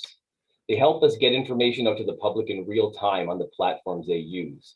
They get information, it allows us to get feedback and dialogue from the public related to OPS initiatives and issues related to public safety. They also allow us to answer and provide answers to questions they have. This is a key function of a lot of our accounts. Importantly, it gives us the ability to communicate and relay emergency information and engage in two-way real-time conversation on multiple topics. The information we share and the topics we engage on reflects the service we provide. The most common information we share relates directly to public safety in the community. We share posts about, anyone who has followed us or follows any of our accounts knows that we share a post about public safety issues, crime trends, traffic alerts, missing persons, and emergency incidents.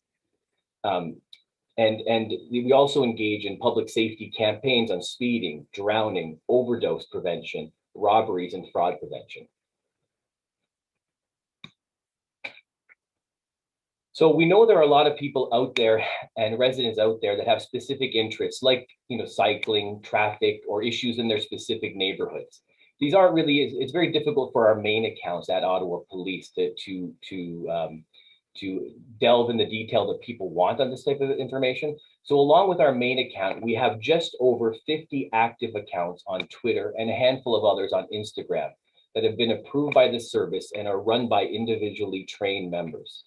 All of these members have been trained and are given guidance on social media, and we monitor these accounts on a regular basis. Some of the accounts, some of you might follow some of the other accounts around traffic safety, cycling safety, equity, diversity, and inclusion, our recruitment teams. This is one of the areas, oftentimes I'll get questions about why do we have so many extra social media accounts? And they allow for us to have a discussion, let's say in a specific neighborhood, or recently you might have seen the story one of our traffic officers posted about an individual who's driving 213 kilometers an hour, I think down Woodruff.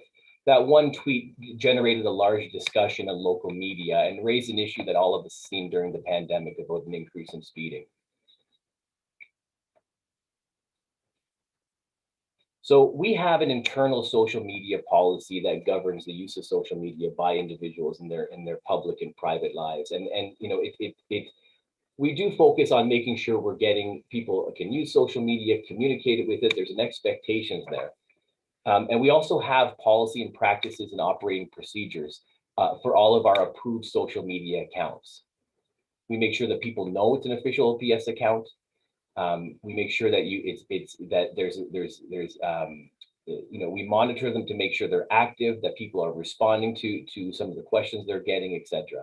Internally, we give training to our new recruits, specialty sections, and all official, as I said earlier, all official OPS accounts must be approved by corporate communications and supported by the member supervisor to make sure that they're abiding by our social media policies. Currently, we're looking at consolidating several of our OPS Twitter accounts to ensure they're being as effective as possible. Some are looking at changing to other platforms like Instagram because we're trying to keep in touch with the changing trends on social media. We want to ensure that we are where the audiences are at. Over the last 10 years, we have worked to establish practices, and this is one area that we often get questions about in terms of privacy, and we take it very seriously, and it's a constant discussion point in our office. We've set up several procedures and policies to ensure that we are guarding people's privacy at the same time as providing information. Our corporate communication section is constantly reviewing trends, training and speaking with our social media users to update them on best practices and offer feedback to improve their accounts. For example, we don't use photos of members of the public unless we have their direct approval. And whenever you see a child pictured in our accounts, we always have the approval of their parent or guardian. When errors occur, we take steps to ensure they are not repeated. However, we know that standards are constantly changing. This past summer, you may have seen a photo online where some of our officers were pictured without masks, and we were criticized online over that, and we've reminded all members to do that.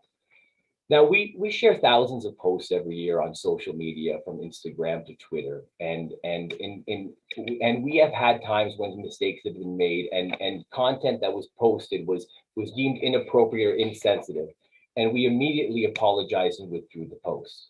These incidents happen very infrequently, and you know, all the people who are using social media at the Ottawa Police Service take it very seriously. We want to make sure we're putting out important factual information, and we want to get it right. So we're constantly looking to learn from any issues we've had. You know, some of the other issues we have around privacy is, you know, there's always a challenge out there when we're trying to provide information, let's say on a missing person. We'll post a photo because we do feel we have a duty of care to help find that individual. Immediately afterwards, though, when that person is located, we immediately withdraw the post to ensure that their photo isn't out there on the internet, and we try to withdraw it as much as we can. So, as I said, privacy is a major issue for us. We're constantly looking for ways to improve that. We're always looking for feedback.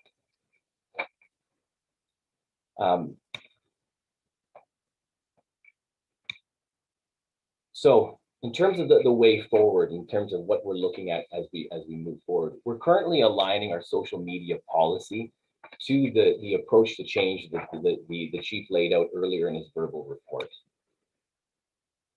We're making changes to our content, consolidating our accounts, and we're also looking at what other tools we need to consider. The fact is that for some of us who have gotten very used to Twitter, that's just simply not a platform that a lot of the youth are using, and we're constantly looking for new ways to communicate to the youth now and into the future. and to be relevant and provide the information people are seeking. We need to recognize that new generations of social media users are receiving their information from several different platforms, and we need to be there to assist them in getting information from us. And there's an expectation out there that we are doing that. As part of that review, we are looking at our overall social media strategy to ensure it aligns with what residents want and expect. In the near future, we will be launching a consultation on that specific issue to make sure that we're meeting residents' expectations around the information they're receiving through social media, and that we're moving forward in the way they'd expect. So in conclusion, I'd say that social media, it's passé now to think that you wouldn't be on it. The reality is, as a police service needs to be on social media to provide information that people are expecting. The pandemic only amplified the use of social media. At the same time, it's also showing that there's a number of trends out there that we're trying to adapt to, and we're going to be moving forward through that through the next few months. I'm happy to take any questions.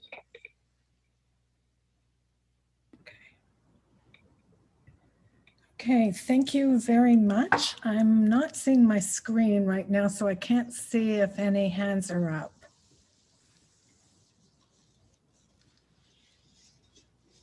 Just one question, Chair?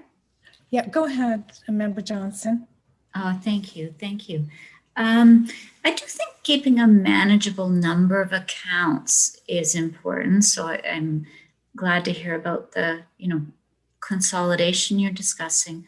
I also do think approval before posting is very important as well, which I think you're mentioning.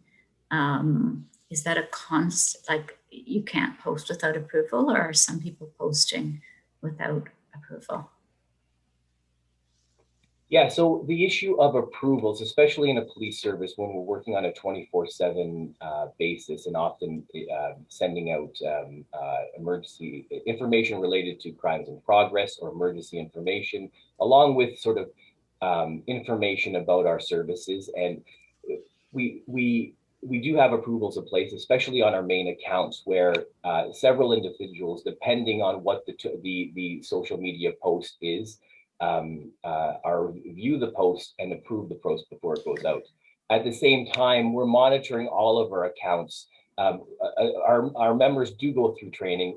There is an ongoing conversation, and we're constantly watching those accounts. Overall, especially with our secondary accounts, we find that the behavior of our members on there is very strong. They believe that most of them take on social media accounts because they want to communicate with the public about issues of concern that they have as professionals and issues that they're hearing in the community. Neighborhood police officers, as an example, or a community police officer will use it to communicate about events in their area, issues in their area. So we train them. We know they're professionals. We overview their account to make sure that they're abiding by our policies. And when we see anything that we would like to give them, some feedback on, we immediately advise them of that. Overall, we found that the program on that level has been very successful. Excellent. Thank you. Thank you.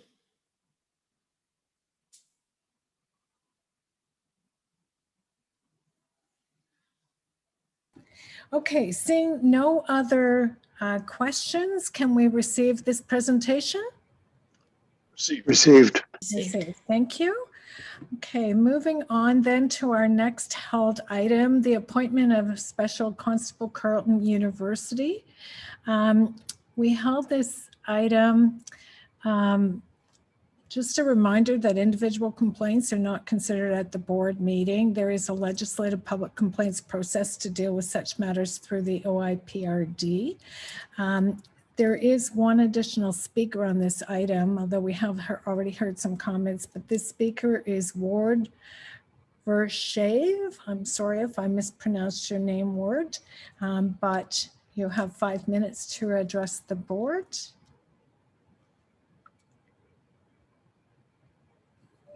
Hello. Thank you, Diane. That was actually the first time someone's ever said my last name correct on the first try. Yay.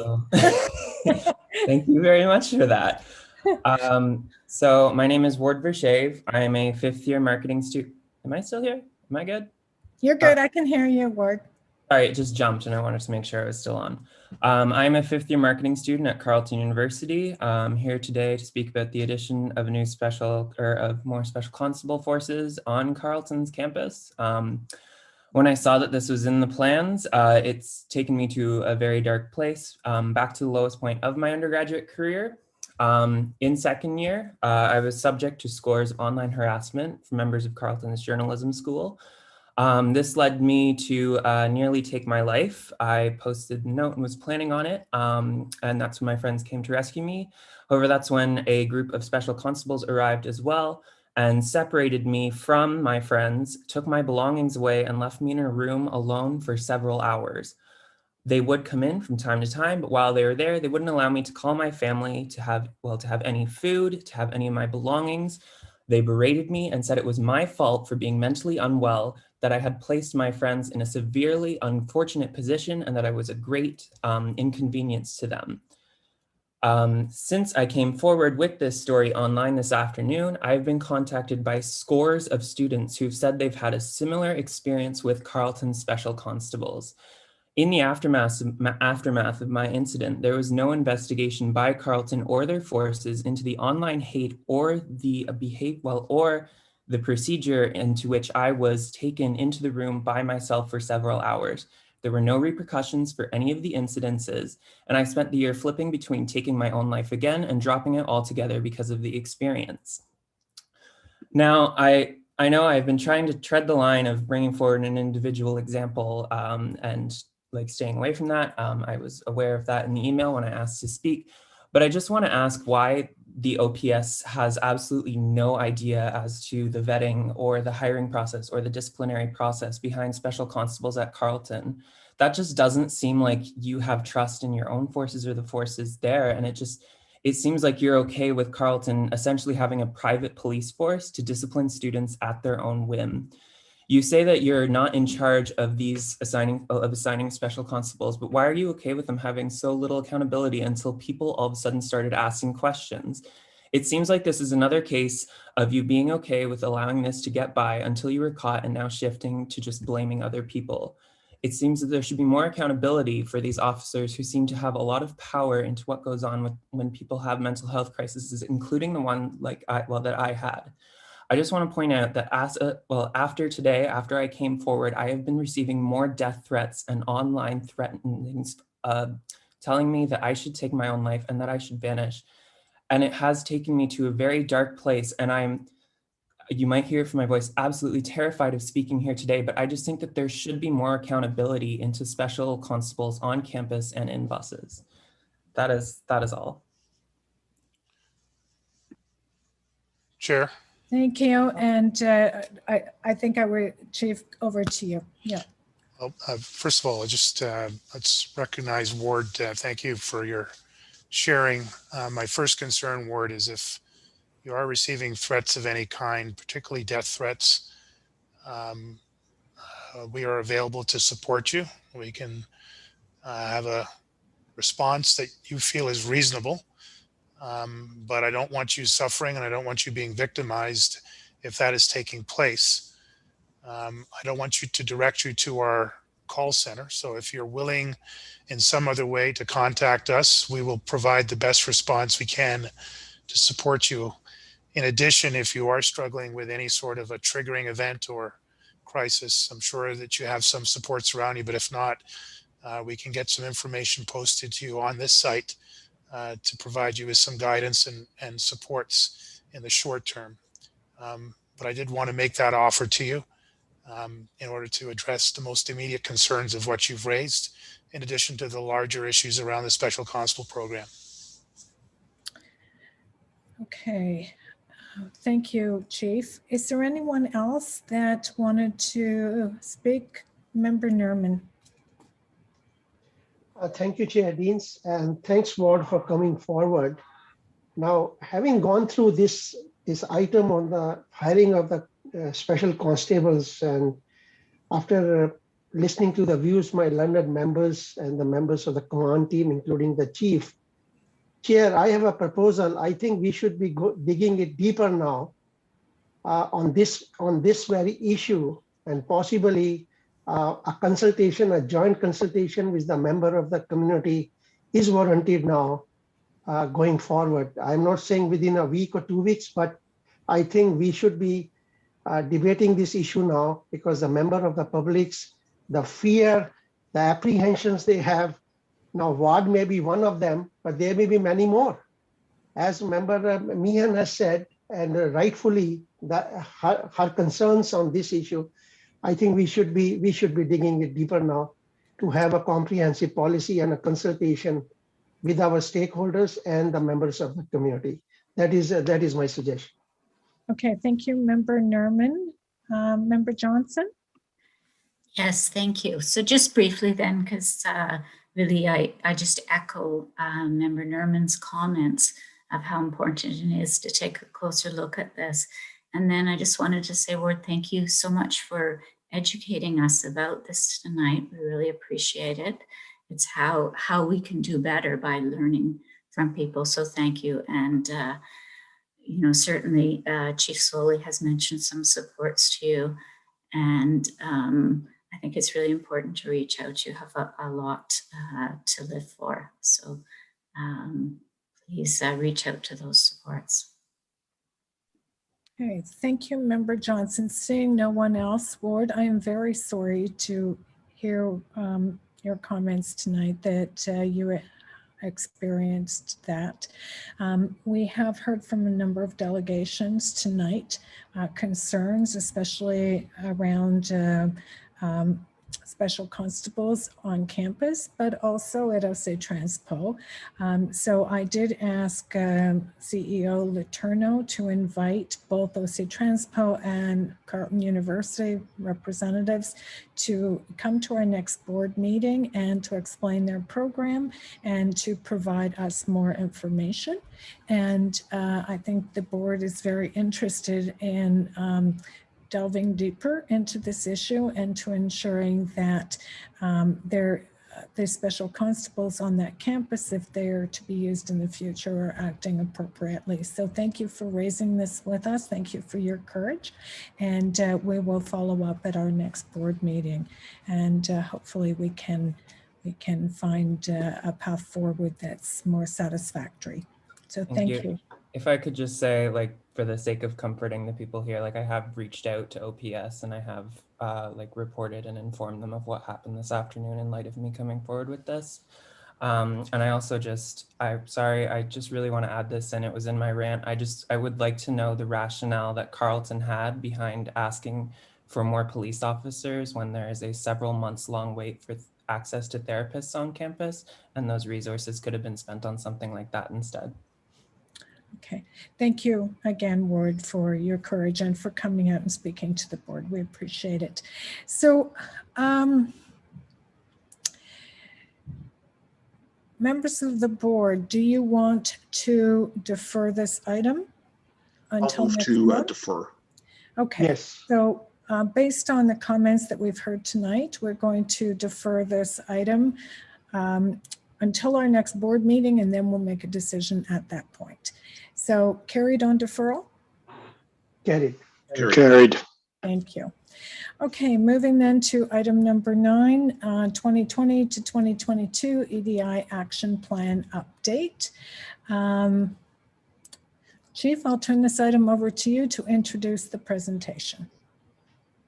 Thank you very much, Chair, Board. I'm going to be introducing Isabel Granger, Superintendent Granger, who will be walking us through this plan. It's a relatively small note, but I will recognize Isabel as fast approaching her 1 year since promoted to the rank of superintendent. She was joined just last week by Stacy Clark, who is the first Black female superintendent in Toronto police history. Stacy and Isabel are the two highest ranking Black female officers in all of Canada. The command team and I were very proud to promote Isabel last spring, and she has created the Respect, Values, and Inclusion Directorate on top of a 30-year record of accomplishment that spans 2 continents, 2 police services, and more than enough lived experience for everybody on this call. But I do want to recognize Stacy Clark's accomplishment in Toronto, as well as Isabel's ongoing accomplishments, both of them who have been breaking glass ceilings on a regular basis. And with that, Isabel, over to you. Thank you, Chief. And thank you everyone. Good afternoon or good evening. I am here to provide an update on the EDI action plan as part of the board's strategic direction to making meaningful progress on equity, diversity, and inclusion. This has been a foundational first year of the 3-year EDI action plan, and we are making progress with collaborative leadership and collective action. This update report to the board is an opportunity to provide an update on the progress to date and to outline the 2021 priority work areas, continuing to focus on member wellness, sexual violence and harassment in the workplace, and other systemic issues such as gender-based discrimination, racial profiling, anti-Black racism, and anti-Indigenous racism. Slide. The EDI action plan with priority action items deliverable for 2020 was tabled with this board in January 2020 and approved at the February board meeting. It is built on a significant police and community engagement efforts and responds to various recommendations from surveys, research, complaints, audit reports, and stakeholder input. The current version is available at the ottawapolice.ca/EDI. Slide. We collaborated with police and community to build and develop the plan together. These are just some of the ways that we did that. The December 19th Human Rights Learning Forum was an opportunity to bring more than 200 people together to learn about recent engagement and consultation efforts, reports and recommendations as well, and begin building a plan for action. They also helped us to set priorities for 1 year, for year one, which you will see in a moment. There was also an online questionnaire for those who couldn't make the forum or who wanted to submit additional input online. We met with our members and held a similar session with managers and senior staff. We sought some additional subject matter advice and reviews. And we are grateful to the Community Equity Council, who held a number of workshops and a special meeting in order to contribute to the plan. The CEC and the board also have an important accountability role to ensure implementation and monitoring of this plan. Slide. The goal of the plan is to prevent, identify, and eliminate all acts and forms of discrimination in our workplace and in the way we deliver service to the public. It has an internal employment focus as well as an external service delivery focus. This is particularly important in the current climate, with the OPS facing challenges due to COVID-19 and public calls for action on systemic racism, including George Floyd and the Black Lives Matter demonstrations around the world. Gender discrimination like the Me Too movement, missing and murdered Indigenous women, calls to action, and others. The action plan is our blueprint through 2022, and it focuses on removing barriers, improving systems, and building a culture that embraces equity, diversity, and inclusion. It's about creating a police service our police and community members deserve. Slide. Together, we are building a professional and equitable police service.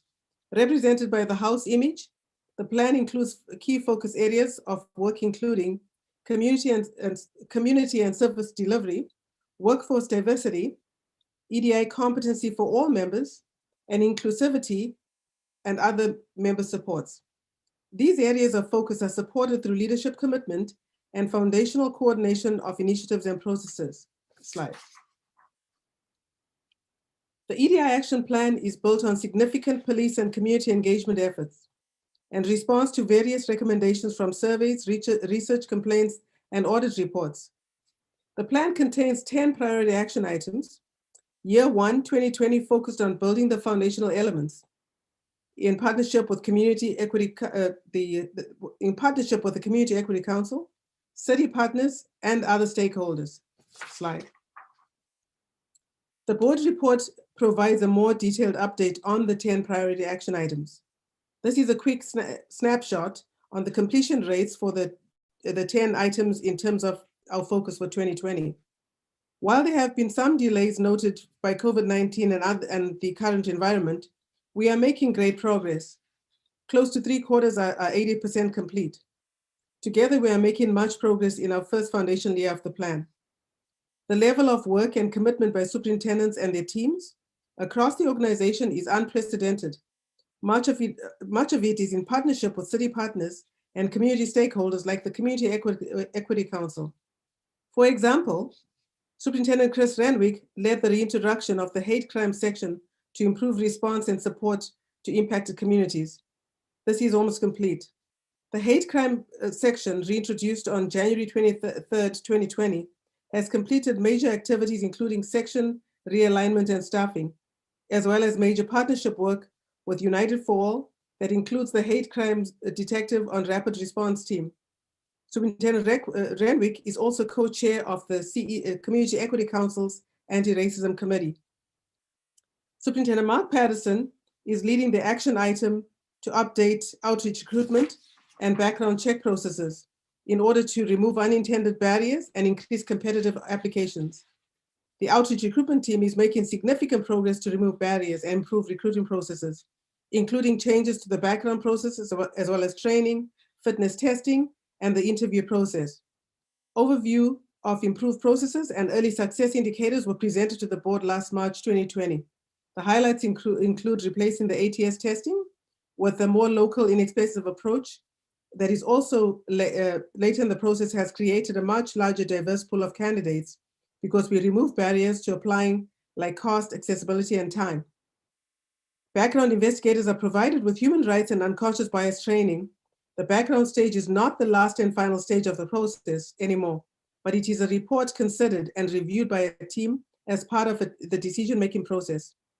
A mentorship program was created as well to match potential new recruits with officers. Historically, we have had 650 applicants every year. In 2020, however, the service received almost 2,700 applications based on voluntary self-identification, because not everyone self-identified. And of the almost 2,700 applicants, 18.25% identified as women versus 12% previously. 36.43% identified as racialized versus 13% previously, and 4% identified as Indigenous.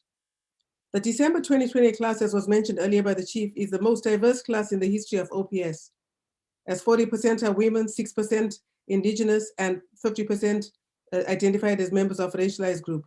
The class is highly educated with many achievements.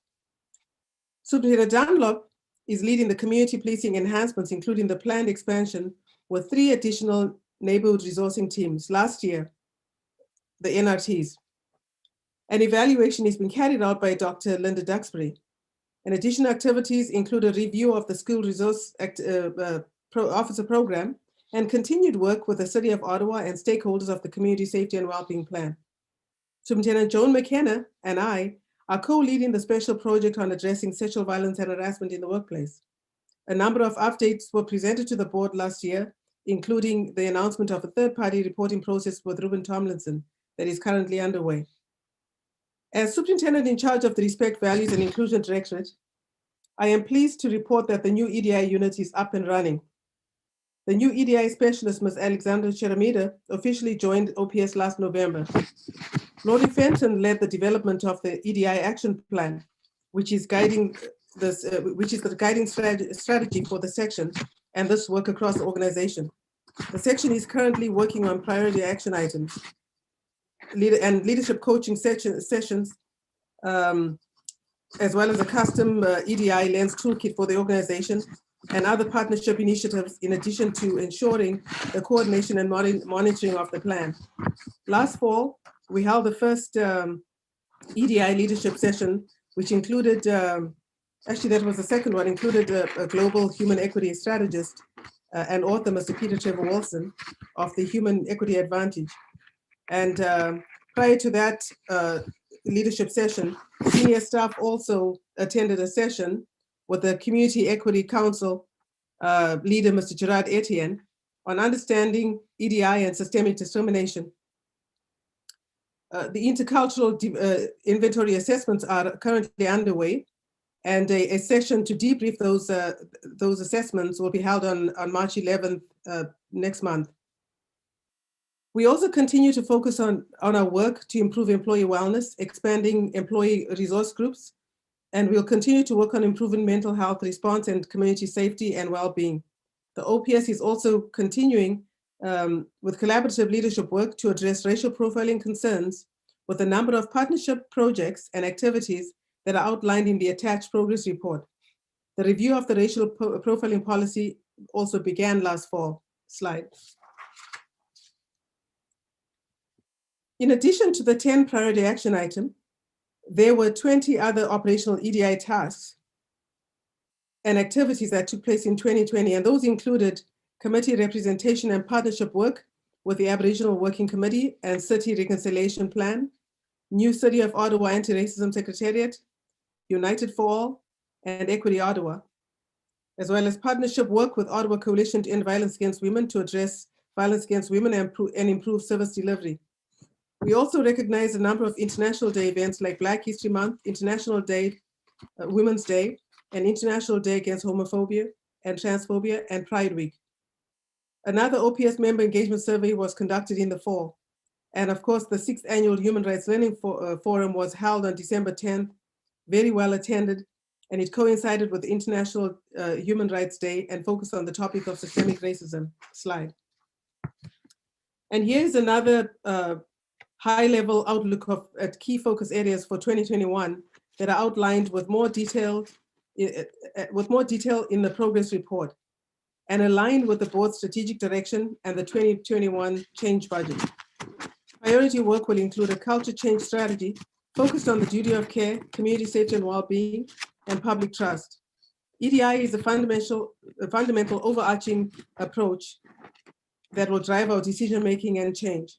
We will continue to collaborate with CEC committees, the Community Equity Council, and other partners on key initiatives, including member wellness, community-led mental health strategy, sexual harassment and violence in the workplace, and other systemic issues such as gender-based discrimination, racial profiling, anti-Black racism, and anti-Indigenous racism. We will work closely with key city stakeholders and community partners like the Community Equity Council on plan implementation. And we'll work with the CEC and the board's Policy and Governance Committee to build accountability by ensuring monitoring and measuring of the plan. It's important that we measure our progress against intended outcomes. Slide. Lastly, we remain focused on moving from reports and recommendations to acknowledgement and action that leads to meaningful and measurable change. It's about creating a police service our police and community members deserve. While the current environment is presenting some challenges and delays, it is important more than ever to press on and not to lose momentum. Much has been accomplished in the first foundational year of the plan. There is no question about that. We also know there's more work to be done. And 2021 will bring on that foundation and focus on working together with partners to implement programs, systems, and culture change. Thank you very much.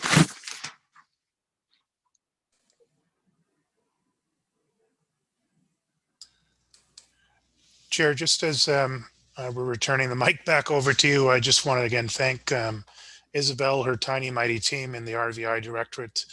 I also want to recognize Deputy Chief Steve Bell, who has stepped up to be the EDI champion within the organization, who's provided a lot of support in transition out of 2020 into 2021 to Isabel and her team, and a lot of leadership across the organization and out into the community.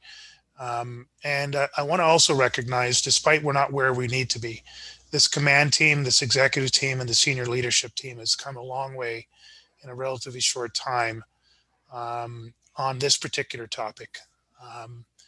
It's not particularly visible, I'm sure, to the public, but I think you've been sufficiently briefed yourself and had insights to know the effort taken individually and collectively to move forward, as well as our recognition that we're not anywhere near where we need to be. But I just wanted to say that and thank all of the team here in front of all of the board on the efforts to date, and encourage even more efforts by all of us, myself included, going forward. Chair, back to you.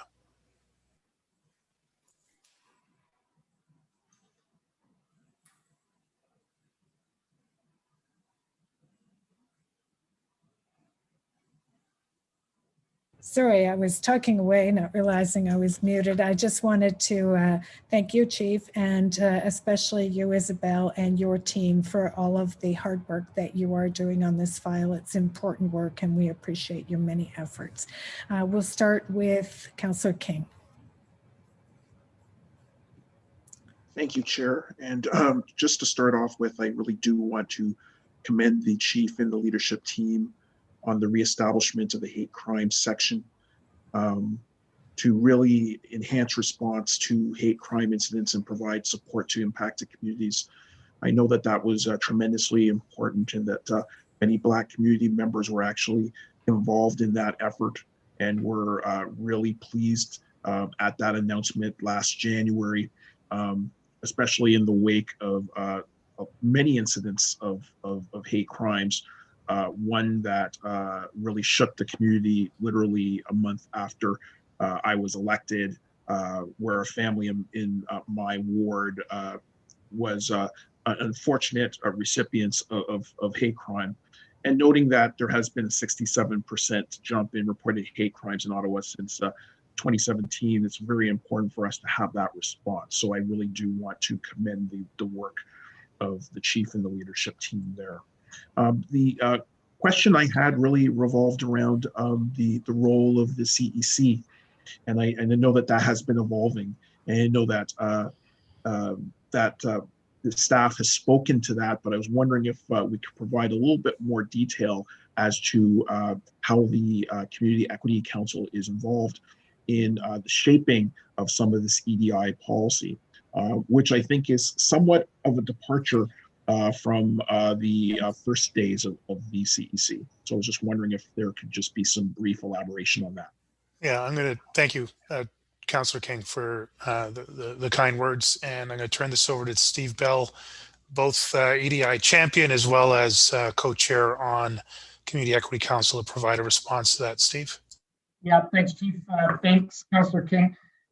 So what I could say is CEC has played a progressively larger role in helping us shape out our EDI action plan. They were very formative in the early days in bringing the group together, for the community together, to have the Human Rights Learning Forum to do the planning to set up the 2020 action plan.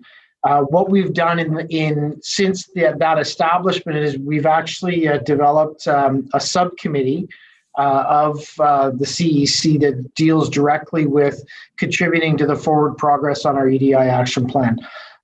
That's the group that's given us guidance on how we frame out the 3-year action plan. And we've already struck up for this coming year the key work that we want to work on with that group, specifically around measurables to be attached to the impacts and outcomes we're looking to have on the organization as it relates to equity, diversity, and inclusion. So they have we have a monthly meeting, and within that meeting we report back quarterly to the overall CEC to have discussions and dialogues and input on how we're moving ahead. They've been fundamental in developing the plan, and they are fundamental in helping us to deliver it, but also to help us identify how we understand and identify the impacts that we're having, the impacts that we want to have within the organization. Well, thank you for that report through you, Chair. I really want to note that I think that this is an important component of what the CEC is doing, because it's not just the community being solicited for input and that input not having results. In this type of model, it's reciprocal. So, the CEC is also providing, in a sense, advice to inform policy around equity, diversity, and inclusion. And I think that's very important. So I just wanted to acknowledge that as well. Thank you, Chair. Thank you, Member King. Member Johnson.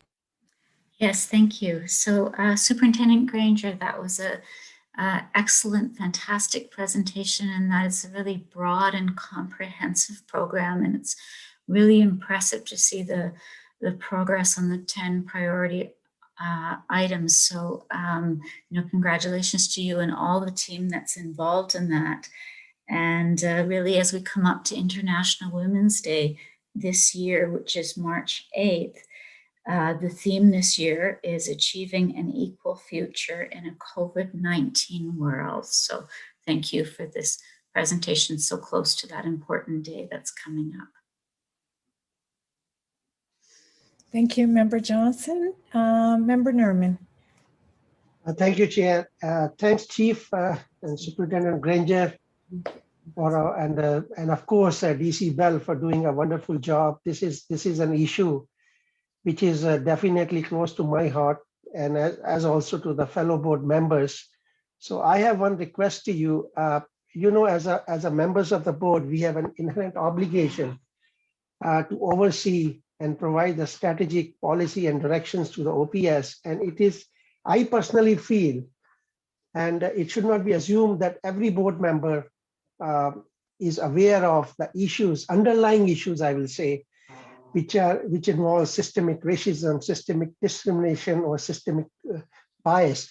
So my request is that when you are inviting any specialized person who is well-versed and have enough tools to educate on these EDI issues to the command or others, if that invitation is extended to the board members also and subject to our convenience, we will like to have what the current ongoing issues are going on to educate ourselves in a way to help you further in drawing the policies and going forward. So that is just my request to you.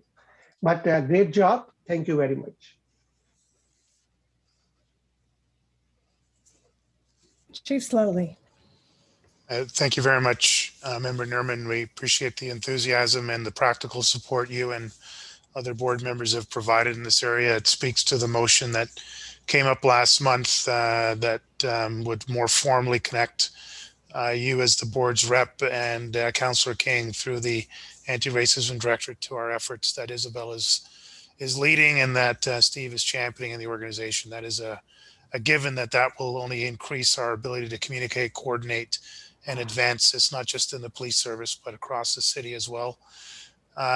We will make every effort, as I've done in the past, to inform the board of special occasions and events that we can both participate in. There are, however, I'm sure you can understand, some internal matters where we do invite in specialists to support our members, but need to create an environment where the members are comfortable in engaging in that learning or development opportunity. But outside of those opportunities, we'll endeavor to make sure the board is aware of whatever resources, whether they be training, development, or subject matter experts, to avail yourselves of it and or to participate directly with us.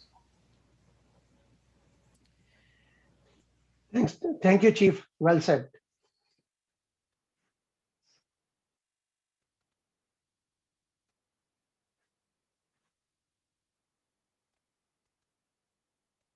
Okay, anyone else? Seeing none, is this item received? Received. Received. Thank you. Received. Okay, so that, I believe, ends the issues that were held at the start of the meeting. Is there any other business? I would like to raise a question or a discussion. That's Okay. acceptable. Member Smallwood? Yeah, I guess I'd like to see what we can do. We received or we have passed a number of motions with respect to a few issues, and I guess I have a concern that we're taking on a lot. We don't have a lot of bandwidth within our staff, and I'm really concerned that some of the timelines to get these things, the motions we passed with respect to strategic planning, budgeting, and some of these other things are all complex issues. And we've made sort of a commitment to make this happen, and we don't have the resources internally. And what I would like to consider is that we look for someone to help us in terms of moving this process forward, and so that and I understand the various board members want to be very closely involved with it. And I don't think that this would in any way diminish the board's involvement.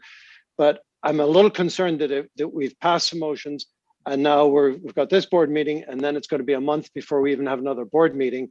And what's happening in the meantime? We need to be making progress in this. So I would very much like to see that we get something going now so that there is progress happening between now and the next board meeting, so that we're coming back at the next board meeting, we can actually accept something and approve something with respect to some of these motions. So I'm looking for, I guess if we can have a little discussion now, I would like to see something so that by the next board meeting, we actually have achieved some milestones. We need to put in place some very definitive dates and times when things are going to happen. And I don't believe we can wait a month for that process to start. So I have some suggestions, but first of all, I'd like to know whether or not there's any support around the board to have this discussion to try to move things forward now. Okay, well, thank you for raising that, Member Smallwood, and I completely concur with you.